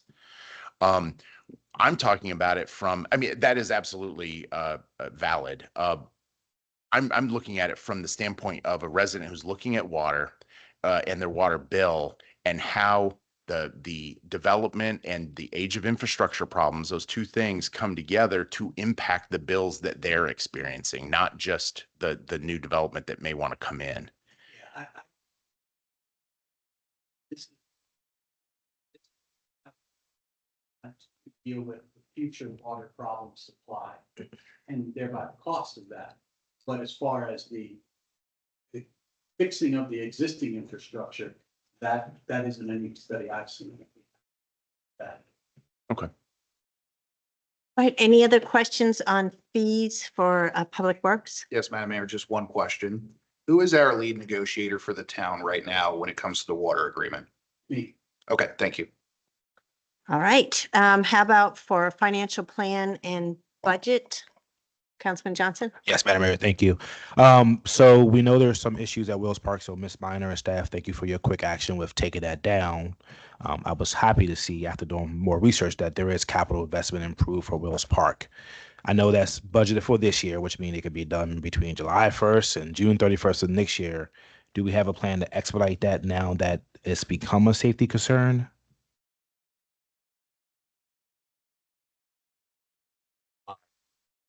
Actively meeting with contractors, and they are working on designs for the site. Typically, how long does a design take for a playground? I don't have an educated answer on that. No worries. Thank you. That's it, Madam Mayor. Thank you. Okay, any other questions for financial plan? Councilman Sampson? Councilman Gutenberg? Councilman McCormick? Yeah, so I asked the baseline question earlier about how to get headcount in a new department. I know we had an opportunity to speak yesterday. What is your current headcount in Public Works? So I'll ask a couple questions up front, and then you can answer them in whatever order. What is your current headcount in Public Works? What is your current backlog?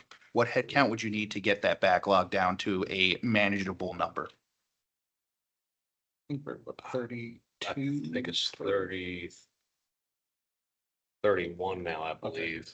And then Director Kennedy, can you check that for us by any chance? Okay. I use a giant whiteboard. Yes. To track staff, but I think the 31, 32, because I think they're right about the same size as PD. Okay, so 31 to 32 folks currently work for Public Works. 30. Second question, what's your current backlog look like? I believe it's 5. You have 2. I have 2 operators. You have 2. Oh, I apologize. Backlog meaning work orders, tickets, projects out in the town. I apologize. There's more than 30. Our stormwater backlog is extensive. What's extensive just for a resident? Like 1,000 open projects right now, 100 open projects, 10? I have no idea what extensive means. About 150 to 200. Okay, so about 150 to 200 plus or minus. How many can you do in a normal week? Let's assume no new project ever comes to fruition. How long with your 32 active employees would it take to cut down that 200 work order backlog? There are certain projects that we could knock out, Sure. numerous of them, in 1 week, and others that will take months. Okay, It just depends on the severity. rough number, 7-8 months. If we had no new issue in the town with the current backlog and the current employee Do allotment. everything, Yeah, years, years. Okay, so years. absolutely. Okay. Would you say we are, in your expert opinion, and I don't mean to make this light, are we in a good position as a town of La Plata when it comes to this work order management, or are we in a bad position? Fair. It's just a matter. And again, this is not a, action on yours or your department's ability to do the job. Understood. It seems like the backlogs are super high and we don't have the head count. It's kind of what I'm reading. Is that correct? That is true. Okay, so we have a super high backlog. Obviously, new issues are going to occur as weather comes in. Councilman Gutenberg says all the time, aging infrastructure requires, maintenance, et cetera, et cetera. It's going to take us years with our current headcount. Yes. It seemed like to me, the headcount process that Director Kenny stated before to request new headcounts relatively easy. Just for the record, did we not request new headcount because we're new to role? Was there a strategic reason for it?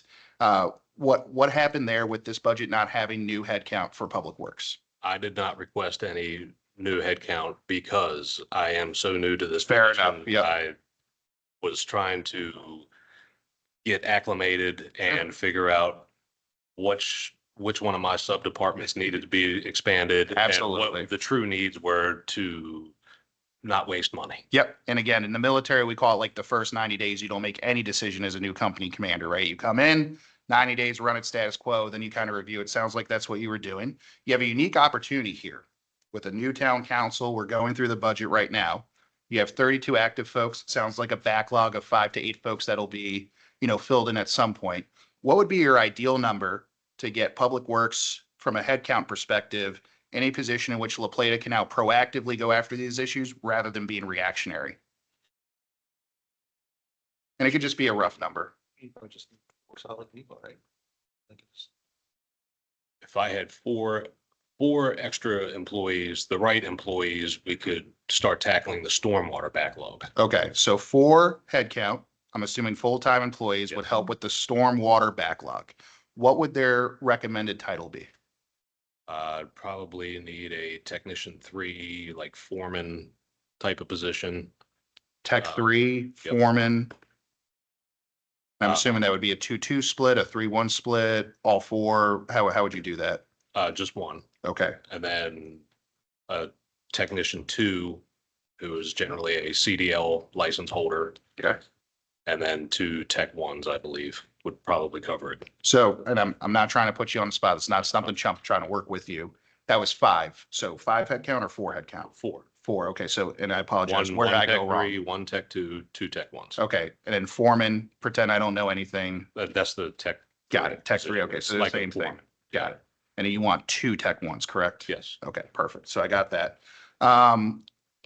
Yeah, Director Kennedy, looks like you got something to say. No, I'm trying to Okay. do the math in my head, Yep. anticipating your question for cost. Yep, so I think you do. So Miss Larson, Director Kennedy, Director Larson, what would be, and again, just rough numbers, the estimated cost to staff these 4 positions as described by Public Works? So this is stormwater that we're talking about, right? Yes. So you would have, let's see,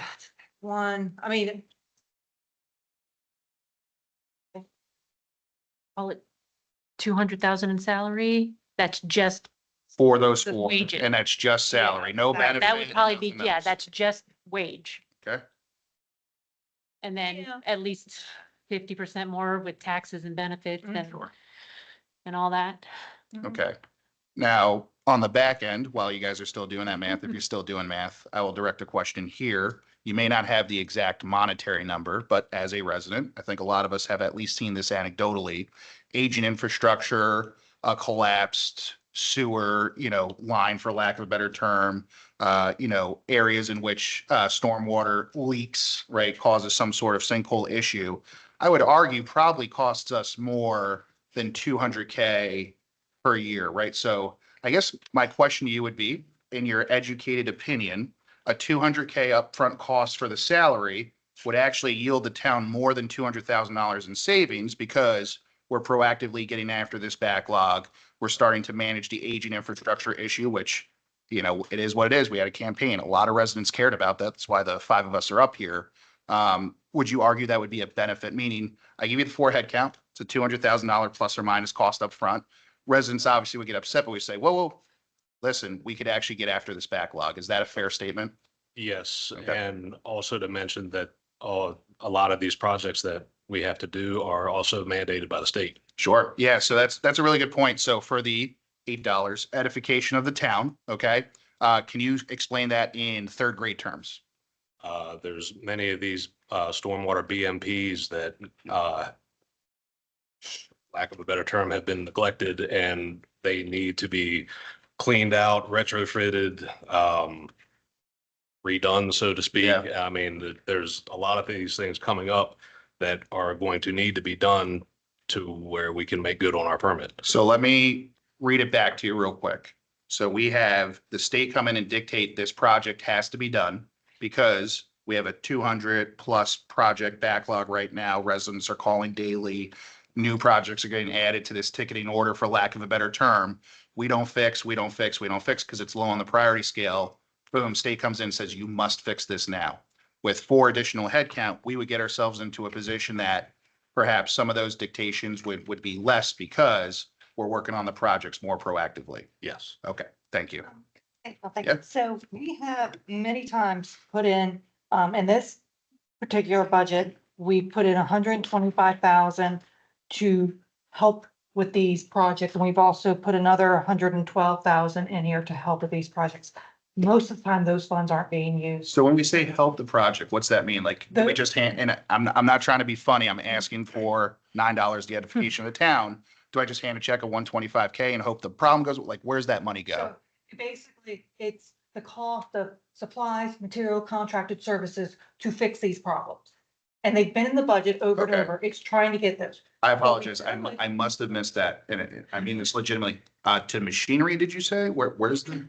To construction supplies. the Got it, supplies that okay. They need to do Got the work. They also have contractors. So they split it between the supplies and the contractors. Sure.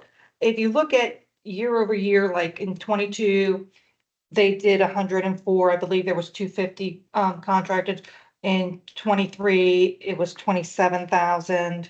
I don't see anything in 24 being done. And then in 25, there was 115,000. And then in this year, we've kind of split it out between improvements and construction supplies, 125,000 and 112,000. Okay. Now, that's not with the MS4 project. Those are in the capital budget. Yes. So there is budget there that was supposed to have contractors do it or have personnel do it. So there could be some wiggle room in getting these projects done. But if you look year over year, it just haven't been done. We've been putting them in the budget. So the project hasn't been done. The money also hasn't been spent on the project, is what I'm hearing. So this is not unique to this department, right? So what I'm hearing, and let me know where I go astray, is a department, and I asked this question last Tuesday on purpose, is a department will ask for, just to keep numbers simple, $1 million budget. And then they will miss that projection, whether high or low. In this case, it sounds like a lot of them are missing low. They are underspending, which if I'm a shareholder, I'm super happy. But this is a town. This is not a business, right? So what I'm hearing is that the resident is either paying for a service or getting taxed for something that is not coming to They're fruition. for service. And what happens is that any surplus then goes into the fund balance. The fund Yes. balance then can be used for these infrastructure repairs. But what I'm hearing, and correct me if I'm wrong, is that's not necessarily happening. So the extra money's It's a hit or getting, miss on the years. right? So the extra money's coming into the town. We have it to do a project, to do something with legislative services, et cetera. And then we don't do that thing, which means the money was not spent, which means the resident was taxed for something or paid a fee for something that they did not receive the benefit to, correct? No, because they still have the benefit of the fund balance that can be used for those projects. Sure, but again, like, I think it's relatively straightforward. If I budget 227K combined, it sounds like, right, 125 plus 112 for, just real quick, because I want to make sure I'm getting it right. I don't want to read it back. You got the finance degree, I don't. I just want to make sure. 237K goes into capital improvement projects, whatever that the Public Works Department needs. Our budget comes back. We find at the end of the year that we didn't spend 237K. We look through, none of the projects that we had allocated in the budget got done. It would seem to me that the taxpayer paid for a service that was not completed. Is that good logic? I understand the money could be reallocated or redistributed somewhere. But if I put in the budget, we're gonna spend 200K on this. We raise that money and then we don't do that thing. Well, I mean, technically, the project still needs to be done, so then it's put in the budget for the next year to be done. And it carries over. Yes. Okay, so I And- guess, And department, and this is something I've explained to Yep. departments over and over. You have a plan for this year, you have a budget. Mhm. If you don't complete everything, it doesn't mean you lose money, but you have to request it again. right, and this is like the old lemonade stand from back in third grade. If I need $5 to run my lemonade stand and I spend $4, my mom's only giving me $4 next year, right? Unless I request that extra dollar and show where it would go. Yes. Okay, Yeah. that makes sense to me. So I guess my question would be, it sounds like last year, roughly $237,000 worth of projects at some point through Public Works was budgeted, not spent. Public Works is asking for 4 additional headcount, cost about 200K just for the salary. I'm sure there's other costs. What's to stop us from, very similar to what Madam Mayor brought up earlier? Hey, we got 300K surplus. Can we find a way to reallocate that to at least help out here? Well, again, that surplus is the general fund. We're Got it. talking about stormwater. Understood. Now, there Okay. is a surplus in stormwater. However, we also have the capital projects. Yes. Which we have to balance as well. And the two have to balance, right? Well, the operating budget is supposed to balance. Okay, Because it's not a government fund, it doesn't necessarily have to. You use the fund balance. Sure. But we have capital, and part of the projects that they're talking about are the MS4 requirements, which are very expensive. yes. And Yeah. we took part of the ARPA funds and put it in the project reserve to fund those. The projects that, the other projects that are the regular maintenance. So technically, they could talk with HR, Sure. plead their case. Yep. We could look at where we have some of these funds. And bear in mind, some of this is for contractor services that they were Sure. gonna get done out. If you want to change it from a contractor service to an employee, In-house, yep. we can do that. But the other thing that I would also caution is to make sure that this position is long-term. It's Yes. not a temporary position just to to catch up, and then we don't need all the positions. Correct. And you kind of proactively answered one of my two final questions. So one, thank you for saying that on the record. I would argue if we're doing backlog management catch-up, contractor makes sense to me. If we are doing backlog catch-up and we believe that the amount of projects are going to cause us to be in the same position, in-house makes sense to me. So thank you very much for that clarification. The final question I have, when dealing with all of this, and it may be you, maybe Director Kenny, so I apologize, or maybe you guys, I don't know. We'll find out together, won't we? So we have this major backlog, okay? This seems like, other than, the police force, which is directly interfacing with our residents, I would argue that this is kind of like priority one, no? And what I mean by that is, if I have a sinkhole or an issue in front of my house, in my backyard, in my residency, I'm seeing that every day. In terms of importance, I guess I would ask this question openly. I think I know my answer, like, we cannot continue to run with a 200 project backlog. We cannot continue to build a deficit here, just like we build a deficit, with budgets. If we continue to find ourselves in a position where next year we have 300 tickets currently open, I mean, that could put us at risk of shutting this town down, no? And what I mean by that is, we have too many projects, the budget's gonna get ballooned because we're trying to keep up with aging infrastructure. Does it make sense to put an upfront cost here to get this headcount to the Public Works team for a long-term benefit for the town, in your expert opinion?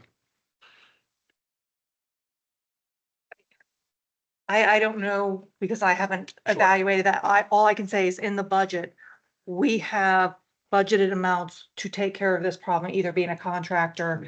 They weren't budgeted for employees, they were budgeted as a contractor. Sure. And that makes sense, and I really appreciate that. So for anybody that's listening, going through this, when you see that contracted amount, the 127K, 112K, whatever it broke down to, basically 220K total, that is to address this issue up front. But as you like to always bring up, we need that 3, 5, 10-year plan for the town. How do we ensure that once we fix the backlog of stormwater projects, which is just one piece, by the way, we're only talking about one part of what Public Works does. We need to make sure we're set up for the future. And again, this may be a course of action that comes highly recommended. I would argue with the info that we have present and the subject matter experts. I really appreciate you guys answering these questions. Thank you. All right, any other questions for Public Works? Yes, Madam Mayor. Okay, Councilman Johnson? Thank you. Thank you all for your awareness. Obviously, we know it's an issue, it's reality. Ms. Minor, two things, and just a note, not something to come back with. I would hope that, we prioritize, or I trust we are prioritizing what's important to the resident, right? I only got one email, but the thread was pretty long for almost 2 years at this point, give or take, that she's been sounded an alarm about a sinkhole in her house, in front of her yard. In future sessions, can we get an update on completion and just the numbers? We don't need to know what house or what neighborhood they hit. Or for me, I would like to know, like, all right, we had 150 and we got 25 done in the last 3 weeks. And I'm just exaggerating that number, no pressure on you all to get 25 done. I don't know what the reality is, but at least for public, when they're tuning in or we get an email, we can say, look, Public Works is working really hard. They got 17 done last week. We can request that in their monthly report. Thanks so much. They put that in there now as well. You do? You haven't Okay. seen one yet. Fair enough. Stand by. All right. Thanks so much. Appreciate it. All right, y'all are free to go. Thank you so much. And last up, Police Department.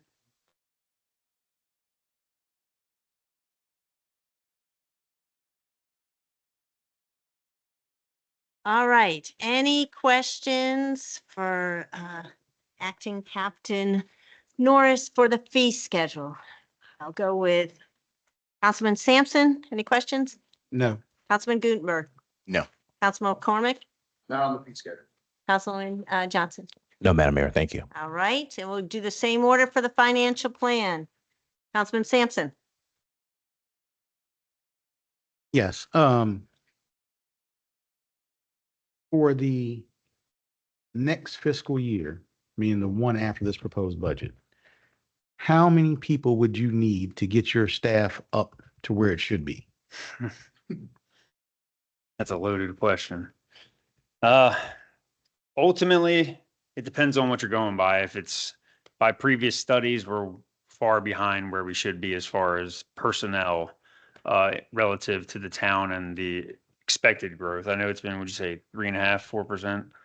Yeah, but if you're referring to the compensation and organization study, we are not even near that number. Oh, I know. Far, far from it.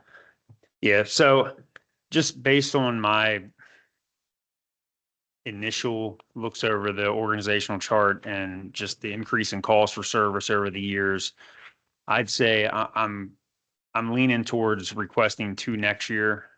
Ultimately, I probably need 5, 4 sworn, 1 civilian, but we'll take baby steps for now just to kind of build it in throughout time, just so we can get up to speed. Okay, I only have one other question. Sure. How much do you need? And I know you can't give me an exact number, so I'm not looking for an exact number, just a roundabout number, to get the training and equipment that you need to properly do your job for a town of this size. And the reason I ask is my perception, your department and Public Works, I didn't have any questions because I reviewed the budget and is grossly underfunded. But I want to know if we did fund it to standard to get the training for the people you need right now, and everything. What would you like to see if you could have your wish list? I can't really give you a number on it right now. The town has supported us in our training in the past, and they continue to support our training budget. As you know, Maryland police reform requires a lot of mandated training every year, and then other ones every 3 years, every 5 years, so on. And there's a lot of upfront training costs just to get an officer onto the road. So can't really put a number on it right now. That's something I will work on to kind of build what it costs us to train each officer each year and what we, eventually do need. But I can't give you a number right now. How are you, just for the second part of that question, how are you on equipment? Are you getting the funding you need for the equipment you need? We are, and for the most part, a lot of the ARPA funding that we received helped out with a lot of equipment that we really did need. That had higher costs, so the town didn't have to really take the burden of that, and it was all ARPA funded. So that helped out a lot. I know we used up a pretty good share of that, right? Recently just got a FARO for accidents, crashes, fatals, serious injuries. So among other things, but for the most part, our equipment is pretty up to par. In the coming years, we will need, updated computers because they tend to go down, vehicles. One of our bigger expenses are the vehicles because they're used constantly and, maintenance, repair, damage, collisions, it's all there. Thank you. Councilman Gutenberg? Councilman McCormick? Yes, Madam Mayor, thank you. So first, with the election, I know that last town council said thank you for National Police Week, but let all of us say that to you as well as the new town council. Happy belated National Police Week. Thank you. We appreciate everything that you all do, so thank you for that. All right, I want to talk about long-term benefits. It's no secret, so let's get into that when it comes to the budget here. So for Director Kennedy or yourself as kind of the former lead, when we were kind of talking about LEOPS with the former town council, they obviously moved in a different direction. And then you kind of being the subject matter expert, just to do the initial study, just to move forward with the first step, the cost is 7.3K plus or minus. Do I have that correct? That's correct. The first valuation is 7,305. Let's say we do that and we get a finding that it costs, just to use a crazy number, $1 billion that we can't do. And we say no. Is there another fee or is it just that Nope, 7.3K? it's just- That's it, we're done. Yep. So 7K plus or minus just to find out, hey, is this something feasible for the town? Correct. Okay. In your expert opinion, municipalities around us, Charles County, for example, do you find that these police forces that are around us physically Are they on LEOPS right now, or do they have a different pension plan? Um, it's really all over the board. I know Charles County has a very good retirement. It's not LEOS, it's a standalone plan it's a county plan. That's basically divided up into police, corrections, public facilities. They have different kind of designations for the level of benefits and years of service. Yeah, no, thank you for that. So it sounds like Charles County doesn't have LEOPS, but they have what you would say a better plan. When you say better plan, what do you mean by that? They can retire younger, they get more money. What's better mean? Better mean a higher percentage for years of service and less years of service. Okay, so higher percentage upfront for years of service, and then less years of service needed to meet the requirement, correct? Correct. Okay, sounds good. Sounds like, based off of Councilman Sampson's question, in the last study, which I understand that PayPoint, we did not have the expected increase in town residents that it has in the study, but still asking for a head count around 40 to 50 police officers with a residency of 11,000 folks, which is where we're at. We're what, 12 people below that, it sounds like, from a Yeah, right officer now we're standpoint? 28 sworn, Yeah, so we're at 28 sworn. You stated, 27 on the books. Yep. You stated to Councilman Sampson that we would need roughly 6 folks ideally. You're going to request 2 next year, just looking at all things, keeping it simple, to increase that head count. I guess my question would be, do you, as a subject matter expert on this, do you feel confident that La Plata would be able to recruit, knowing that Charles County and municipalities around us have just a far better benefits plan? Meaning, are we at risk to actually meeting these numbers based off of what La Plata currently offers the police force? It has made it difficult. I can tell you that much. I oversaw our recruitment and retention as far as, applications, testing, backgrounds, all that. And the quality of candidates becomes lower with the different benefits. And the retaining officers, when we're competing with sheriff's office and other local PG municipalities and even across the bridge. So Sure. And I appreciate the candor. And you stated something interesting, which is the quality of the candidate, not necessarily the quality of the police officer once they work for La Plata. And what I mean by that is this is a testament to you and the former chief that despite having these issues when it comes to recruiting and retention at La Plata because of the benefits package that's currently being offered, you have still built an accredited police force that keeps La Plata one of the safest places to live in Southern Maryland. So I want to say thank you to you. Thank you to the continued leadership that you brought from the former chief to make that happen. But it is our job on the town council to kind of remove these barriers for you.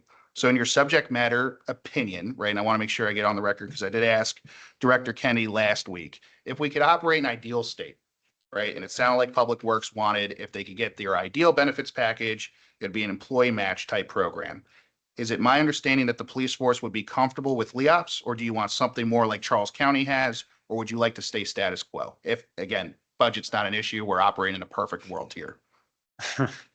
if budget wasn't an issue, we'd have the Cadillac plan like Sure. there's also, but to be realistic, LEOPS would be the better option for us because it doesn't affect anybody else within the town and there's no penalties to leaving. It's basically a transfer from one part of the state pension system into the part that is actually coincides with law enforcement work. Okay, I see a shaking of the head. I just want to Yeah, give you an opportunity. it's not like we're just pulling money out of one savings account to Sure, another. to another. There is probably several $1 million because we're gonna have to pay 100% buy-in for service credit. Yes. So I do have a couple questions on that. So we have to do the 100% upfront. We have 28 police officers. And again, you made a really good point in your questions just for, and I'm at $10 now. So the edification of the town.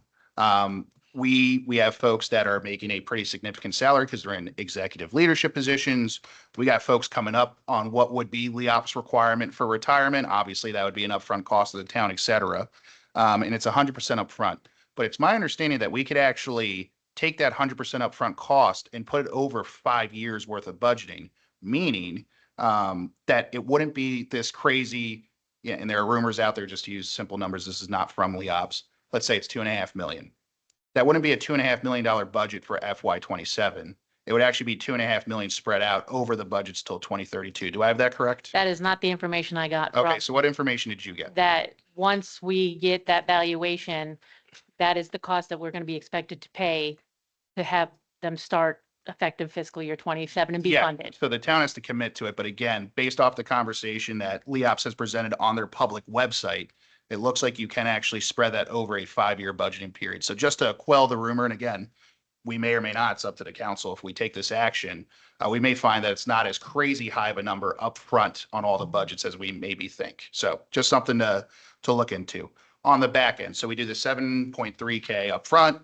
We find that we like it. Let's just call it a simple number. It's a number that the town can stomach. It doesn't increase taxes or fees to our residents. We go forward with it. We spread it over the 5 years. What happens next? I know there's a closing cost. What's that closing cost again? So they're going to do, assuming that the fees don't go up, Yep. it would be another $7,300 for the end valuation to make sure that the census data that we submitted at the beginning of the project is still matching the census data that we have at the Got end, it. in case there's been any turnover or salary increases with the COLAs in the fiscal years. And then if there's any difference, then they would either add or take away from Sure. what that final number is. So 7.3K plus or minus upfront, find out whatever the $1 million, number is. And I say that as, as $1 million, like we wish we knew it, not that it's $1 million. 7.3K on the back end. Any other cost to the town? There Is will- there like in a credits and there will- liabilities section or something? There will probably be, the last time I checked, it was $6,000 to take money out of the, that's the valuation fee to take money out of the employee pension system Okay. because we'd be removing, and so they would have to recalculate and do their actuary. And that would just be from the police force, right? That's not the employee contribution plan of everybody in town government, right? Right, but Okay. we would still have that fee because we're taking money out of their fund. Yes. From that fund. So Okay. yeah, that would basically cover their actuarial fees because they'll have to recalculate to see what it affects the rest of the state that's part of that EPS. Okay, and my assumption would be with the amount of money that we probably raised, 6,000 is, for lack of a better term, a drop in the bucket considering what we probably have already thrown into that, correct? That would be Well, the study, I believe, cost 32,000, the original one through Bolton. Mhm. But there's also the reoccurring every year cost. I believe I sent you the numbers based on the current rate of 39 point some percent. Mhm. And that will continue. And I also sent you the percentage that it's increased. Yep. So that's also on top of those costs. Sure, and again, my argument to that, and I really appreciate the numbers for the record, is better to get in as early as possible. There's an old, Japanese proverb out there, but if you find yourself on a train the wrong direction, easiest way to get back home is step off the next station, right? So get that. Maybe we didn't jump in at ground level. I didn't buy Amazon in 1998, but I'm sure happy I bought it when I did. Same thing here. Like it may make sense because what I'm hearing from a long-term perspective from our subject matter expert, the chief of the town, is that we are clearly understaffed. Councilman Sampson did a great job of walking us through that with Chief Norris. So we are understaffed. We are going to have a retention issue if we cannot give a competitive benefits program to even get us back up to staffing, which Chief Norris is nice enough to say that he's going to do +2. That's only 33% of what he stated he needs. It's less than 25% of what the study states we need. So I would argue, yes, is an upfront cost to the town, sure. But it gives us a long-term benefit in that we are going to have a police force that can maintain the size that La Plata has grown. So again, just want to make sure that that's out there. Kind of my thought process. I'm not speaking for the town or the council, but while I really appreciate, like, listen, it's going to be a heavy number up front. It does seem like we can spread it out.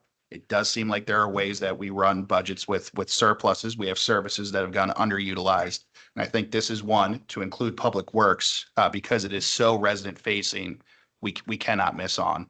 And if Chief Norris is finding that recruiting and retention is a tough thing to do in La Plata with the headcount we currently have, I don't want to see what La Plata looks like if we continue down that path. Well, and just to be, to put this for you, so that you understand this too, in the last 2 years, the 5 officers that have left have not been from comp and benefits. Sure. And again, that's an on the record thing. We can go back and forth. I've never told my employer when I've left why I'm leaving. So let's take it at, with a massive grain of salt on that. Nobody's going to come in and go, I'm leaving because of benefits. They're going to go, I had a Well, better opportunity. But these are very clear. Two were not successful in the academy Sure, and 2 were disciplinary. sure. So And the other person on the record, when we're moved at, out of state. well, when we're on the record at an HOA event, was that they left because there's no overtime benefit, which is by definition a benefit. So again, I think that there's different information out there right now with what's happening to the police force. I think Chief Norris has made it clear We are currently understaffed for the town of 11,000 folks in La Plata right now. We had a resident that sent an email to the entire town council. We don't have 24/7 staffing police force. Now we had to correct that. That's not true. We always have a police officer on duty. It's where the call goes and is directed. But the perception right now from our town residents is that we're understaffed as well. So you have residents stating we're understaffed. You have Chief Norris stating that we're understaffed. You have Chief Norris stating that I'm willing to compromise. I'm only going to ask for 33% of what I need for ideal state. And he believes there's going to be an issue when it comes to this recruiting next year because we don't have a competitive benefits plan. So just like fixing aging infrastructure, I think this is something that desperately, and this is just me, needs to be addressed. So I appreciate your testimony. I appreciate your testimony as well. It's good to have those difference of opinions. But just from where I sit with the information I have, I think it makes sense to invest in the safety of the town, just like it makes sense to invest in the long-term aging infrastructure solves for the town. And I know one of the other things the previous council said, and I know this is something that Karina and I have concerns over, is they also were very concerned and emphasized that we didn't want to take away benefits from anybody else in order to do this. And one thing that I do want to make sure we keep on our minds is that we're not going to have to affect benefits or any other kind of anything that we give the employees, because now we have to offset it with a retirement plan for a very small amount of staff that is 3 times more than what anybody else is getting. Yep. So it is a big commitment. Not saying that I don't want to, because I do. I want to make sure that everybody has money. Yep, So yep. and can retire because, hey, that's me too, right? And I certainly don't want to take my own benefits away, but I think that's also a perception that other employees have brought to my attention that aren't public works and aren't police. And they're like, well, what the hell's wrong? You know, what's in it for, like, we get nothing while everybody else is getting these. So I want to make sure that we are cognizant of all the staff. Yep, when and we you make are, this decision. you're 100% correct. Again, going through old adages, right? Squeaky wheel does get the grease every now and then. These are 2 departments that put in professional asks for these plans. If any department wants a employee benefits, I think we're setting a good precedent here that we're willing to listen through it and at least go through the findings. So just to use a department, for example, let's say HR wants a new benefits program. I think we're setting the precedent that we're willing to listen to it. And again, I would argue, just like we're doing long-term investment with the police for safety and public works for aging infrastructure, without HR, without legislative services, without finance, this building doesn't run. Sure. So when I say that I'm looking into LEOPS, it does not mean that I'm anti anybody else Right. receiving a No, benefit. I'm just, my job is to I advocate get for it. all. I get it. Yep. And I just want to make sure I'm quelling your concern. Yeah. So thank you very much, Chief Norris. Thank you, both of you. I really appreciate it.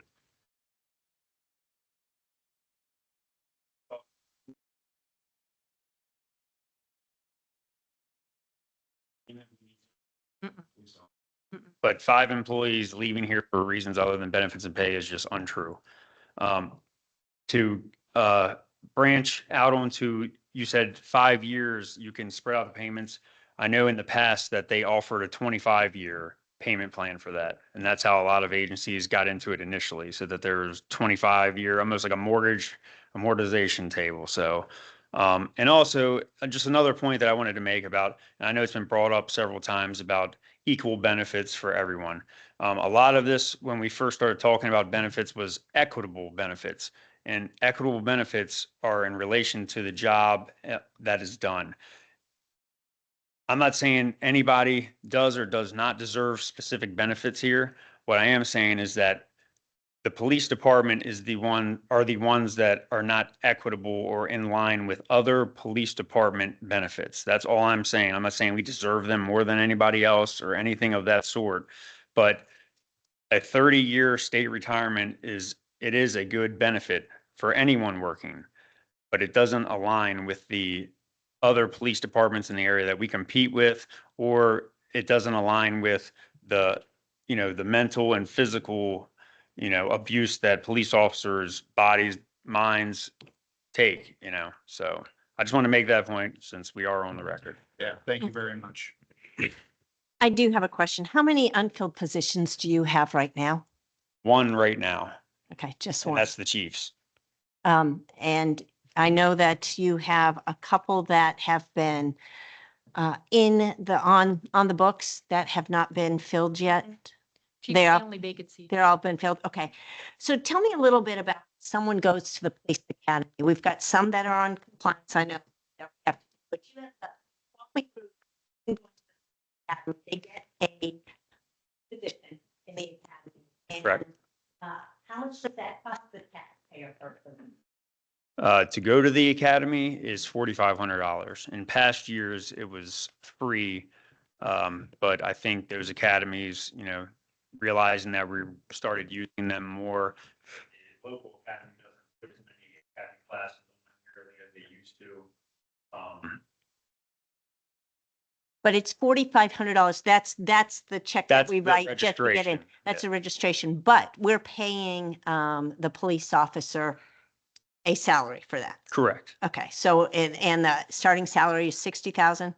Yes. Okay, so we're paying for someone to go to the police academy there. What happens when someone doesn't make it through the academy? Whether they decide it's not a good fit for me, or they just maybe medically have to wash out of that. What happens? Is there some, or in an instant, I know we had, someone went through the academy and then went someplace else instantly, spent, weeks here. What type of payback is there to recoup that cost, since that? I mean, we do have the contract that basically says we're putting all this money into you. We put you through the academy.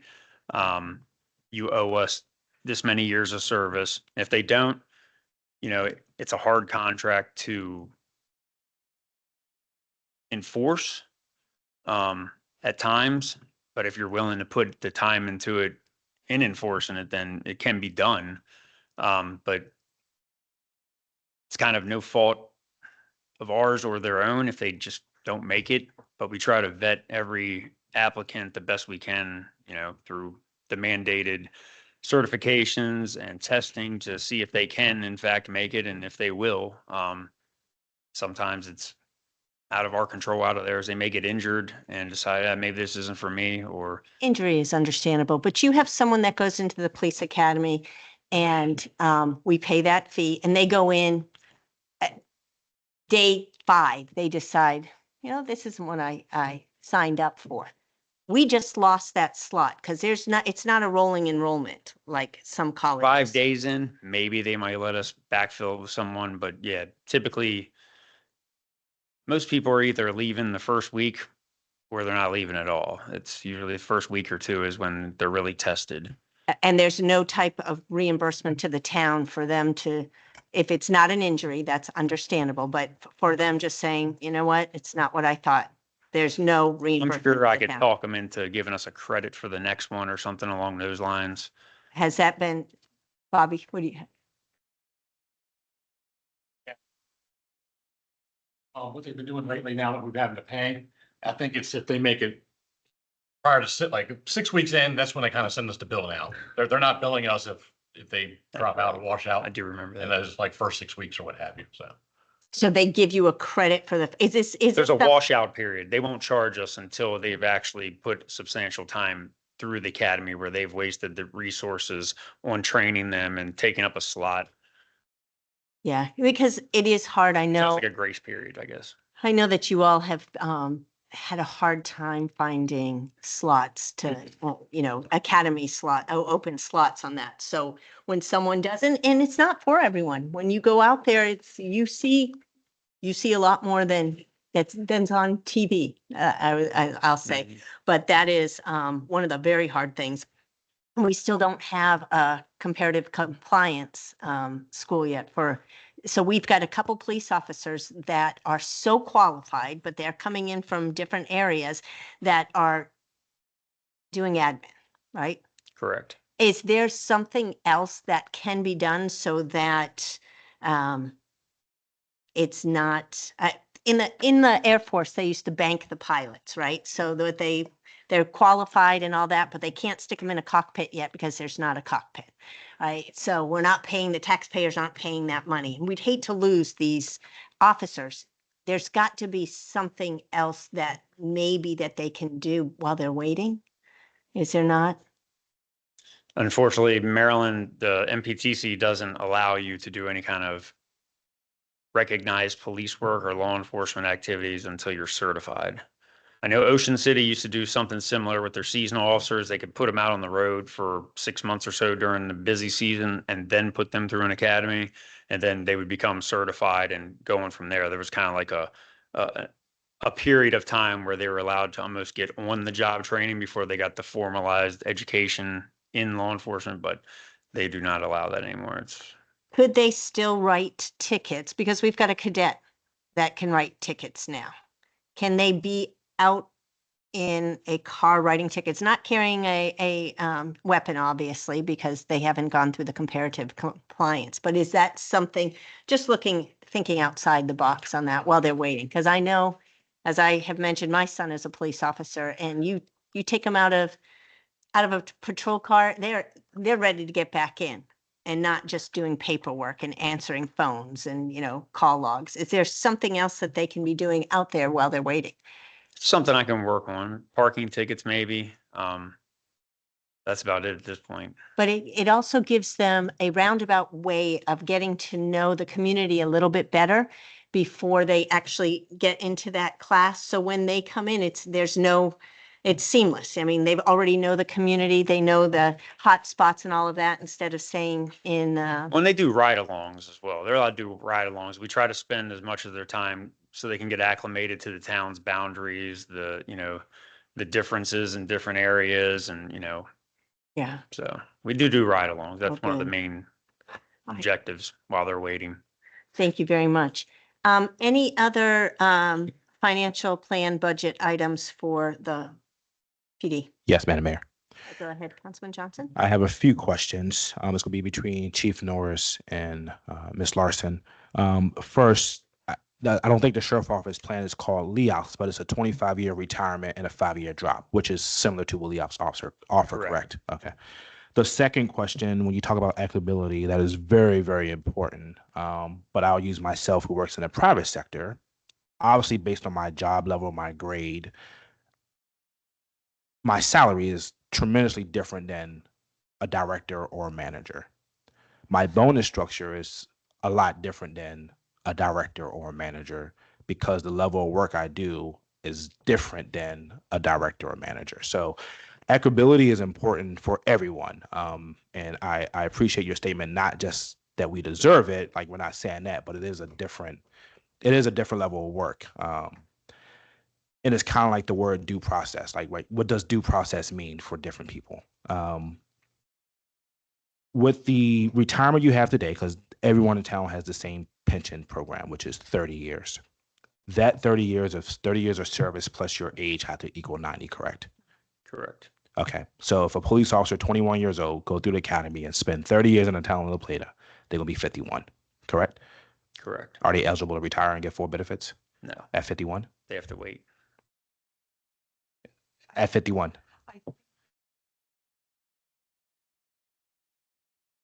90 years service plus age. I'm sorry, what was the first part? It's age 60 or 90, whichever.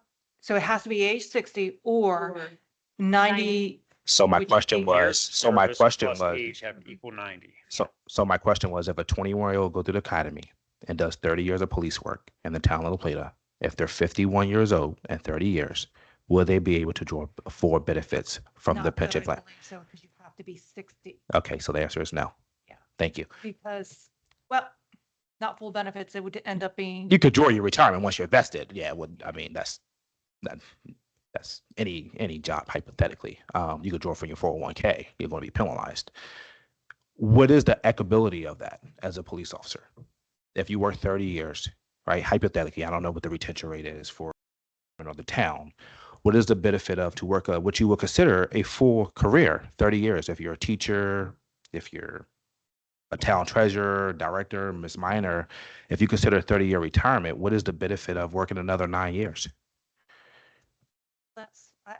I'm not sure what the question is. I mean, that's just the plan that we're in. Right. So the question is, what I'm getting at is equitability, right? So while, a 30-year pension plan for a teacher who's also on the same plan, that is great. One Most people who do police work or teachers or any profession, they do it because they love it. So, but 30 years in a classroom, most people are going to do more than 30 years.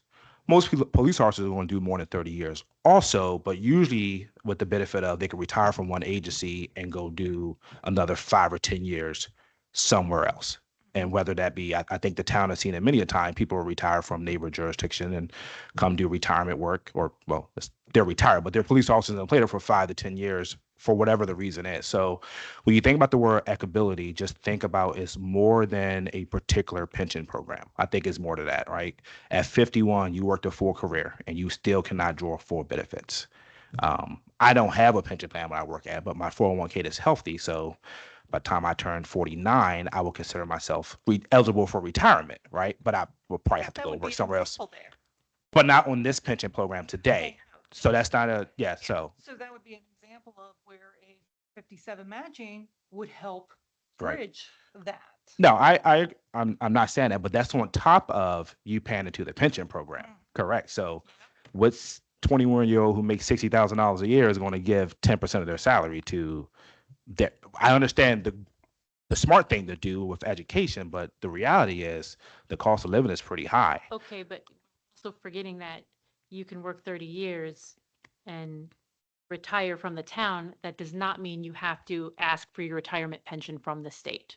Right. So that's what I'm saying. But like So most people you work can for go their, work a second career or work till you're 60 and wait until you hit the age number and then tell Maryland your retirement and then get your full pension. yeah, I understand that. But why, if you worked a full retirement, why would like, it's when you turn 67, But when you're full. see, but also everybody's retirement goals are different. So you're trying to put everybody in the same bubble, but you know, No, I'm not putting everyone in the same bubble. I'm talking. but I'm saying is that some people may be okay and have other investments or other things that they're doing where they can leave at 51 and not and wait. And like you said, almost all of them go and find second jobs that could bridge that gap until they're 60 and get full pension, or they can stay and continue working because they've got a desk job, you know. Yeah, no, I understand what you're saying. Everyone's financial situation is not the Correct. So we same. can't make an assumption that just Well, because you're 50. Director that you're Kennedy, automatically if I may finish, I appreciate your insight. And to that, it was, She was talking and you interrupted her. yeah, I was asking the questions. Yeah. Wow. In terms of the financial, I understand what you're saying. Everyone's financial situation is different. What is a fact is the retirement pension plan is the same for everyone today. And whether that's great or bad is not where I'm getting at. I'm getting at the equability of, because look, La Plata don't have many specialized units, right? So you're guaranteed to spend at least 20 to 25 years on the road. Guaranteed. Maybe in the sheriff office, if this was a pension plan, when you can go off the road and be an investigator or go do something else and spend some time to decompress from patrol work, that might be okay. No one is saying that the town don't have a pension plan, but I was making a comment on equability just for doing the math of it's not just you have 30 years and you can retire. You should be able to retire and enjoy your funds. You know, when I get 67, I'm sure Social Security be a different thing. I'm not going to say wait till I get to 70 because I don't want to draw my Social Security. Moving on from that, the police station, Ms. Larson, there's a study being done, and I understand that's grant funded. Once that study is done for whatever it is, what is the feasibility of moving that project forward? Or is there a plan to move that project forward? Well, we need to study first, but Okay. Something that I have brought up over and over, because the one thing that came up when they did some plan that was $18 million, town doesn't have $18 million. Okay. So this study needs to encompass what we can actually afford and what we need, those two things. So that's going to be part of that study. And I can't say anything until we start that. I understand. All right. My last question, Chief Norris or Ms. Larson. So there's 2 officers assigned to the hospital for the council information and for the residents listed. What is the benefit of that to the town? He can answer on the benefit on, I can answer on the financial Sure. piece, because we do get reimbursed 62.5% from the hospital of the cost of that officer to offset some of the costs, but he can answer why the need's there. Okay. And that's 62% for both officers, not each. Correct. Understood. Thank you. To And the the benefit, like, is there The increased benefit call to for the service? Department is the fact that we always have an officer at the hospital, which the hospital generates a lot of calls to service for us, whether it be death calls. A lot of it has to deal with mental illness patients. And the other thing is we get a lot of calls from the hospital, whether it be domestic, some kind of injury, if anything suspicious that, hospital staff has seen, they immediately call the police. It's nice to have an officer there already because half the time, well, I say 100% of the time, the La Plata Police Department gets called to respond to calls there. Half of the time, those calls occurred in PG County, Waldorf, St. Mary's County. So we're wasting our resources responding to calls to find out what's going on with this person at the hospital. Come to find out, oh, this happened in Lexington Park. Go ahead and have St. Mary's County respond here, or the Charles County Sheriff's Office, whoever the jurisdiction that should be handling that criminal complaint needs to come up there. It's nice already having our people there to handle those, as well as keep peace there, deal with emergency petition patients. There's a lot of benefit on the police side of it, especially when we're getting reimbursed for it. Thank you. I appreciate that. So 62%, which is it's a bit. Okay. Yes. A year or a quarter? A year. Okay. Understood. And my last comment before I leave, I don't want to put anybody in a weird situation about the pension, right? It's obviously this conversation requires more in-depth knowledge from all of us, more in-depth conversation. It's going to be a journey. Obviously many of us ran on what we ran on, and it's a conversation. It's budget time, right? So what does that cost look like? And I know we have toyed around, when I say we, the town has toyed around with many different pension plans. I think the last council had 3 different options to choose from. They chose to go after to look at what an enhanced pension plan will look like and what the investment from the town will be. But I understand that conversation probably needs to be a conversation in the meeting by itself once we figure out where we're going at and get to that stage. So, Councilman Sampson. Yeah, I would just like to make a comment. Because I heard the word equity batted around a lot. And the first thing is from somebody who's prior military and been in dangerous combat, all jobs aren't equal. That's the first thing. That's my position. I don't speak for anybody else. All jobs aren't equal. That's number one. And therefore, all pay and benefits are not equal. So the whole idea of the 457B is to be a supplement to a pension plan. That was never set up as a retirement plan. The question before us is who's going to bear the risk? If the police department is given a 457B, just like if Public Works is given a 457B, then what we're saying from a financial perspective is we are putting the risk on them that over time, the market will be able to fund their retirement. And my position is you take care of those who take care of you. That's my position. I say put the risk on the town and take care of the people. There's no price on a life. Somebody's dead. How much is that worth? So when I hear all these things about equity and all this, I'm all for equity, but everything's not equal. I'm all for what needs to be done. And so, I can't speak for anybody else, but my position is if it's left to me, I'm voting to take care of the police department. I'm voting to take care of Public Works. All right. They got a physical demanding job. Most of this idea that you can work 20 years and 30 years. I can tell you from being in a physical demanding job myself, most of them won't make 30 years. This idea of getting a second job, they'll be working down at Walmart somewhere. So that's what I want to say. We need to take care of those that take care of us. And we need to understand, because what we're really saying is what's the priority? Is the risk to the town worth the cost to back them? I think it is. And that's all I want to say on that. Thank you, Madam Mayor. You're welcome. All right. Thank you very much. This comes to our point in our agenda that is legislation. And Ms. Minor, with Resolution 25-08, the appointment of acting town manager for introduction and consideration of adoption. Madam Mayor and Town Council, a resolution concerning appointment of acting town manager for the purpose of appointing Michelle D. Minor as acting town manager in all matters generally relating thereto. Thank you very much. And I would like to make a motion to adopt Resolution 25-08, appointment of an acting town manager. Do I have a second? Second. Any discussion? All in favor, please say aye, and I will have Mr. Town Clerk, please do a roll call. Mayor James, Aye. Councilman Gutenberg, Aye. Councilman McCormick, Aye. Councilman Sampson, Aye. Councilman Johnson. Aye. Madam Mayor, the motion passes. Thank you very much, which brings us to ordinance 25-04, the Town of La Plata fiscal year 2026 fee schedule. Madam Mayor, an ordinance concerning Town of La Plata fiscal year 2026 fee schedule for the purpose of adopting the Town of La Plata fiscal year 2026 fee schedule, dealing with fees set by the Town of La Plata and all matters generally relating thereto. Point of order here. I did not move this forward to legislation, so I apologize. We're going to back up. Fiscal year 2026 fee schedule. I am looking for a consensus from the council to move it forward to legislation for introduction. Do I have a motion to, not motion, consensus? Mr. Town Clerk, could you do a consensus roll call, please, to move the fee schedule to legislation? Just a point of order, Madam Mayor, just a quick inquiry. Go ahead. Okay, sorry, I just thought it had to be recognized.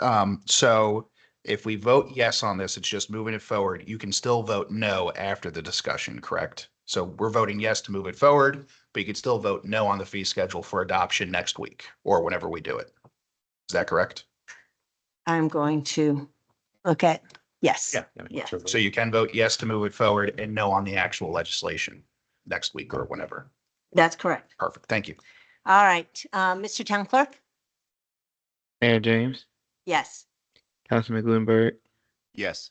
Councilman McCormick, Yes. Councilman Sampson, Yes. Councilman Johnson. Yes, and Madam Mayor, I have a question if you may indulge me.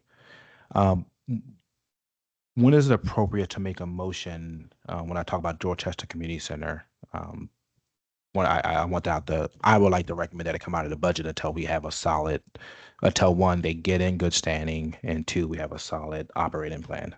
At what I'm- point? I'm going to ask Ms. Larson, and since it's a grant, how does that work? Well, what would be the benefit of removing it when it is grant funds? And the condition of it is that grant funds are used to move it, to do this project. Part of the reason why it's in the budget is because now we are gotten some of the grant funds and we anticipate on hiring a project manager to get it to move forward. Yeah, I understand what you're saying, to get the building funded. The building is intended for the Dorchester Community Center, which is not in good standing with the state of Maryland, and they don't have an active board of directors to run the program. So my concern is not so much us getting the building or facility secured. That's not a concern. I think that's reality. What is the feasibility of a program being ran? And we have until 2029 to use those drawdown funds, correct? But if you remove it, that means we then don't have anything to work on or plan to figure that out in the budget. So from your suggestion many times, budget amendments, correct? Yes, but budget amendments should be done for unplanned emergencies, not something that you've planned. So like you guys talked about putting in a merit increase. Well, that should be in this budget, not a budget amendment, because it's something that you're planning right now, Yep. not something that's an emergency or unexpected or something that you weren't aware of. Okay, I understand what you're saying. My original, and thank you, I'm not questioning the feasibility of a building being constructed or secured. My question goes deeper into the operations and is this organization here today to get it up and running?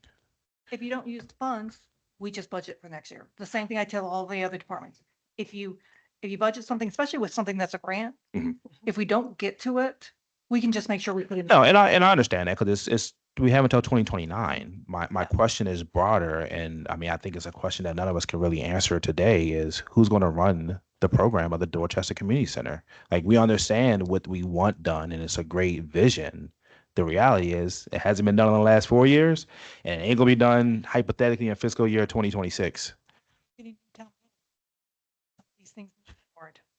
And we do have an organization that is willing to come in, but it would be one that you have to have the board. Do we have that information available?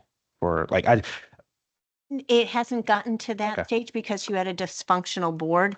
The chief met with them. I met with them. They are very enthusiastic. But again, to your point, you have to have the funding. I don't understand the removal of a grant money because that stifles you in that you have to go through the budget amendment because it's a grant. It is not funding that's coming from the general fund. It's not something that we raise taxes for. It is a grant money. And that is, I think we're conflicting things. That is for operations.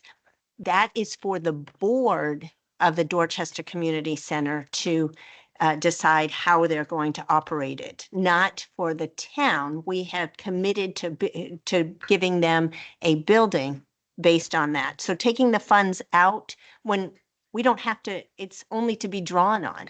So Yeah. if we Yeah. don't use it, we don't use it. Go Madam- ahead. Thing, Wait, Ms. Larson.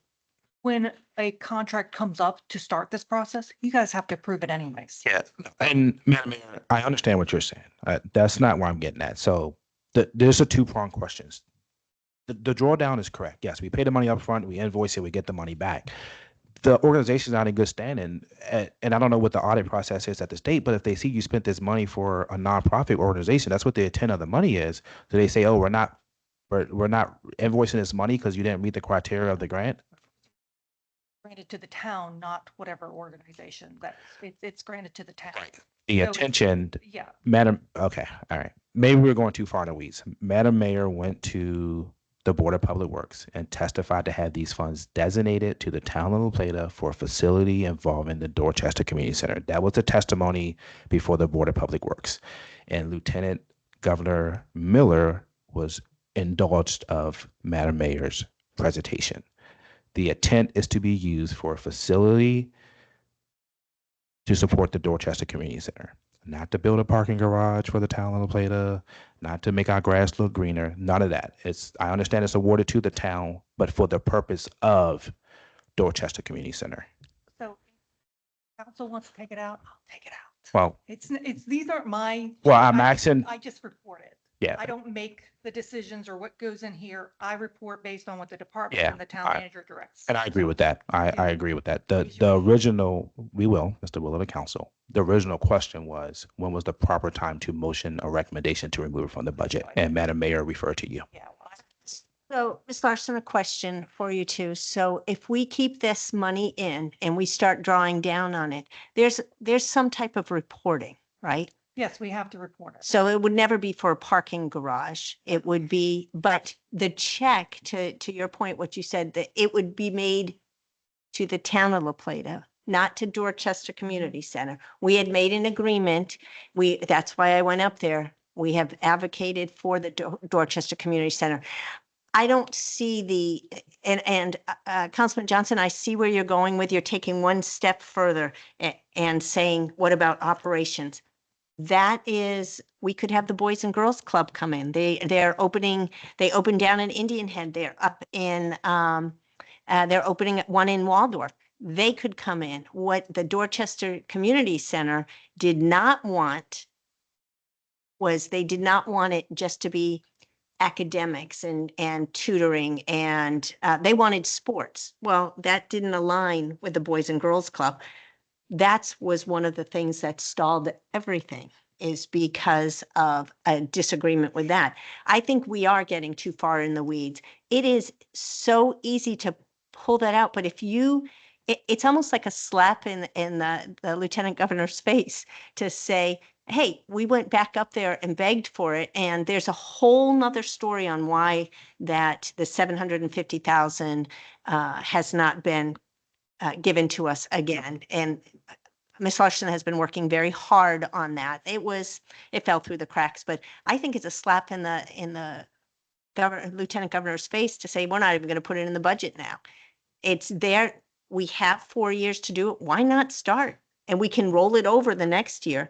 And by a miracle, someone is listening to this and went, I raised my hand and I will do that. There are other things to do with that. And there are things that I think that it should be a sit down talk with the Dorchester Community Center and have a session on that. But there are other ways to do that. And I think this is a little premature to, insult the lieutenant governor in a way that I don't want to do that. And when she just granted us that funding again.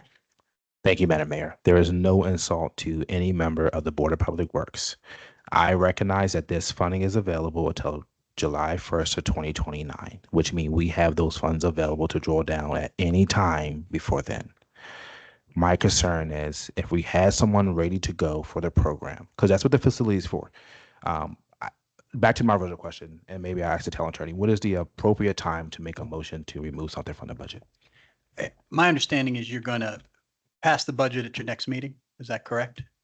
'Cause When this are was you the plan- first reading, right? First reading. So you have 2 more times till you're going to do it.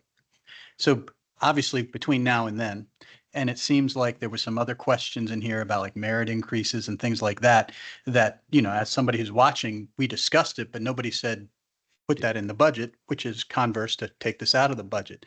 So if you don't want to do that tonight, if you want to do that at your second reading, that might be something. But the issue that I see is that the staff needs time to make it happen. Right. So if you say take it out at the second reading and you want to look at it again, then you may not be able to adopt it on your third reading because it might be an issue. So I would think the sooner better. Yeah, point of inquiry, and I apologize.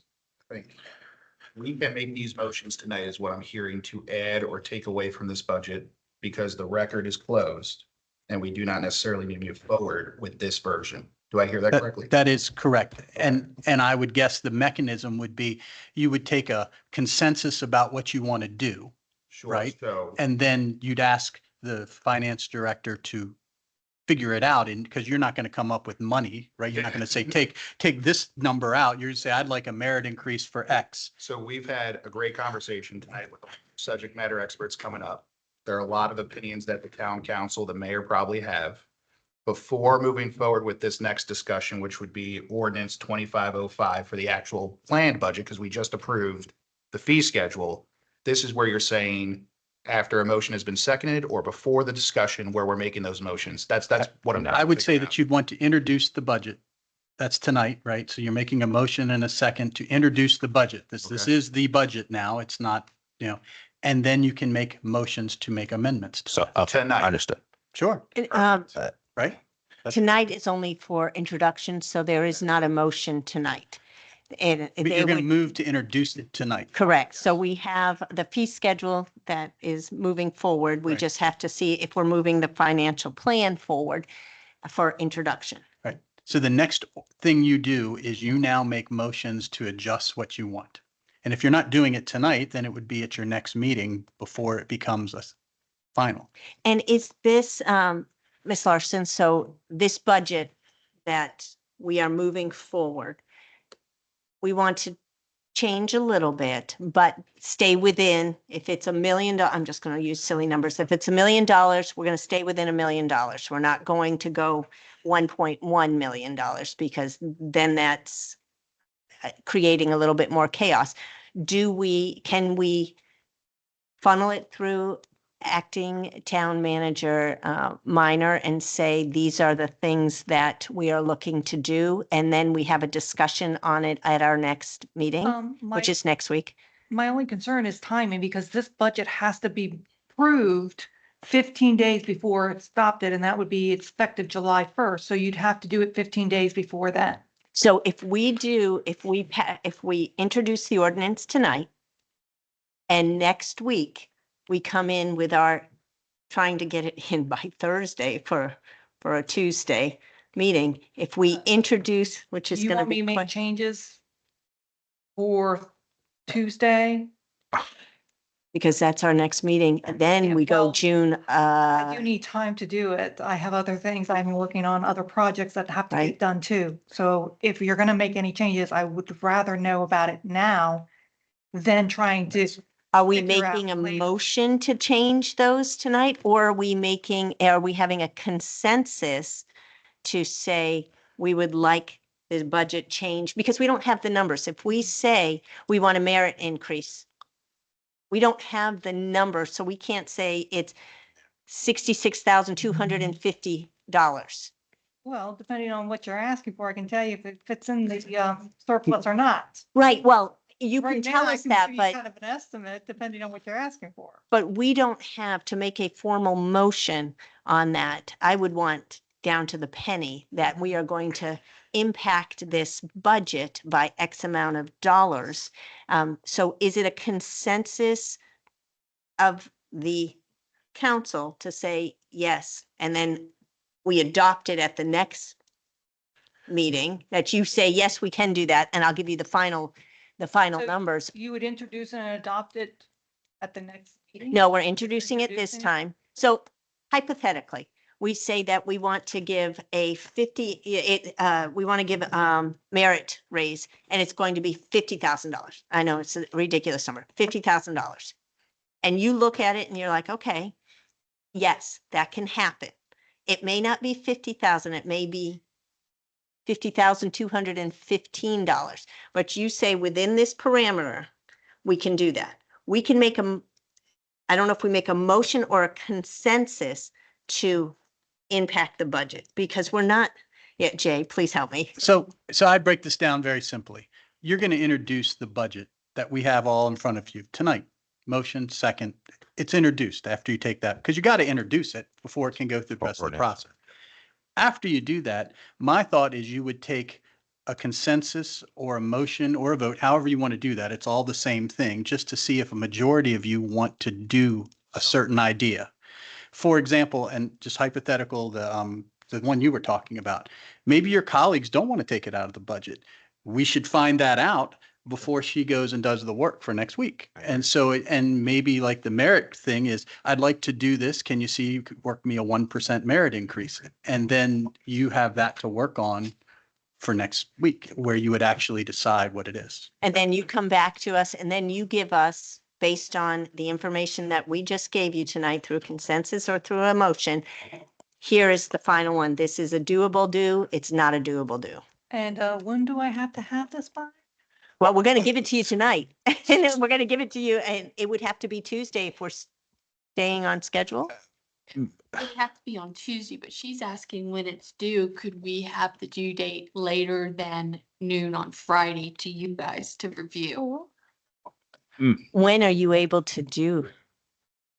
If there are two changes, if there's three changes, are you? I've got a monthly report. I've got all the USDA reports, but I will try to get it done by Thursday. Okay, so if there are small changes, then that may be doable. But if there's massive changes, we're going to need more time. Okay. And do we have It's more not time? hard to make the change. It's hard to prepare these documents. So if I make the change, can I just give you the raw draft? No, there's no graphs, no comparisons. Oh, absolutely. That takes a lot of time to put together. And Oh, absolutely. I think we have looked at this budget enough that if we're changing numbers and seeing the impact, we don't need pretty graphs. We don't need that. We Can I give it to need, you in a spreadsheet?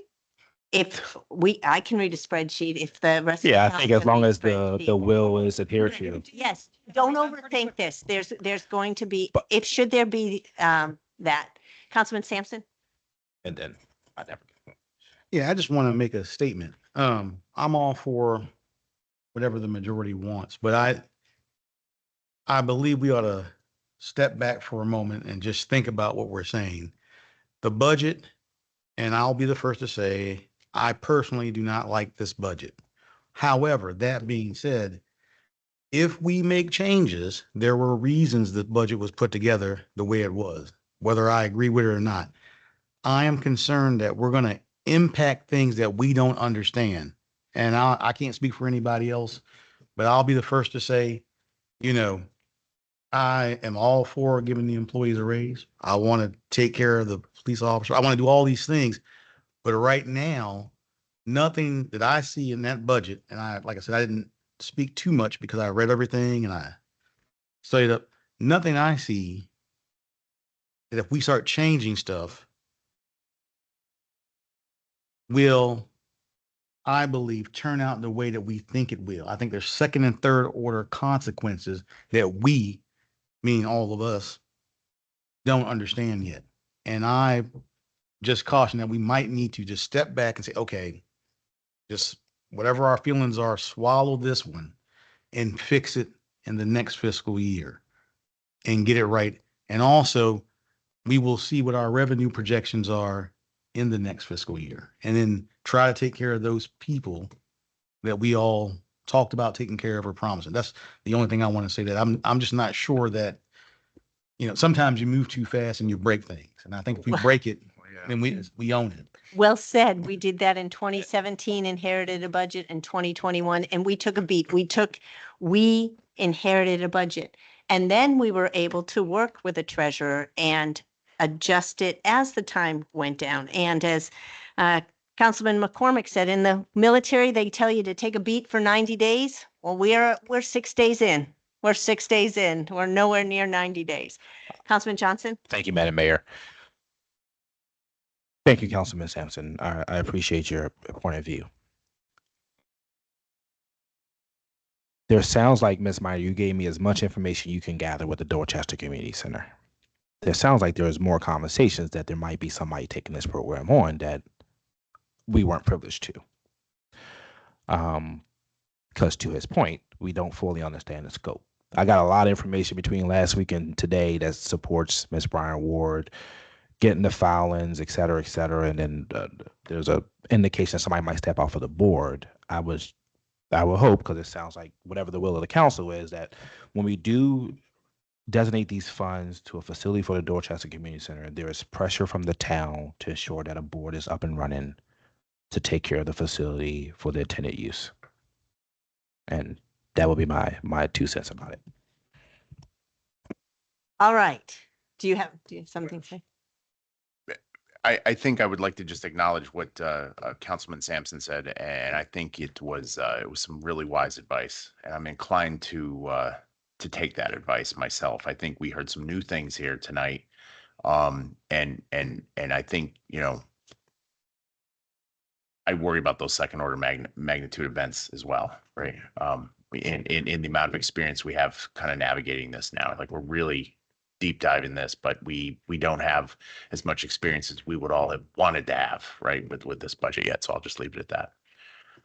Thank you very much. Okay, because I misstepped. We have a consensus to move the fee schedule towards, now we need a consensus to move the 26 financial plan forward to legislation. Mr. Town Clerk, could you please take roll call for a consensus if you're willing to move it forward to legislation? Right. Mayor James, Aye. Councilman Gutenberg, Aye. Councilman McCormick, No. Councilman Sampson, Aye. Councilman Johnson. Aye. All right, Madam Mayor, motion passes. All right, thank you. All right. We're back to where we were on ordinance 25-04, Town of La Plata fiscal year 2026 fee schedule for the first reading and introduction. Mayor James, Council, an ordinance concerning Town of La Plata fiscal year 2026 fee schedule for the purpose of adopting the Town of La Plata fiscal year 2026 fee schedule dealing with fees set by the Town of La Plata and all matters generally relating thereto. Thank you very much. And ordinance 25-05, Town of La Plata fiscal year 26 financial plan and budget.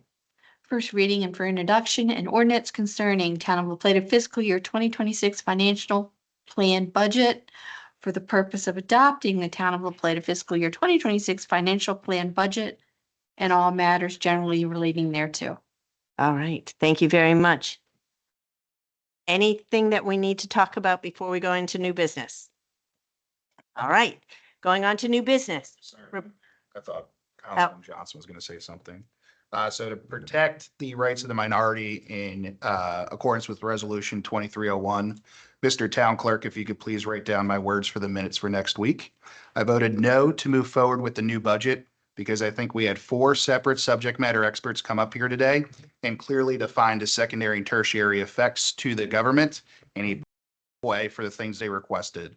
The 4 things that were requested by different subject matter experts were the discussion of a merit raise for our town employees, the discussion of figuring out if we can do LEOPS here with an initial cost of roughly 7.3K, the Dorchester Community Center and its feasibility moving forward, and Public Works potentially adding 4 headcount. Thank you.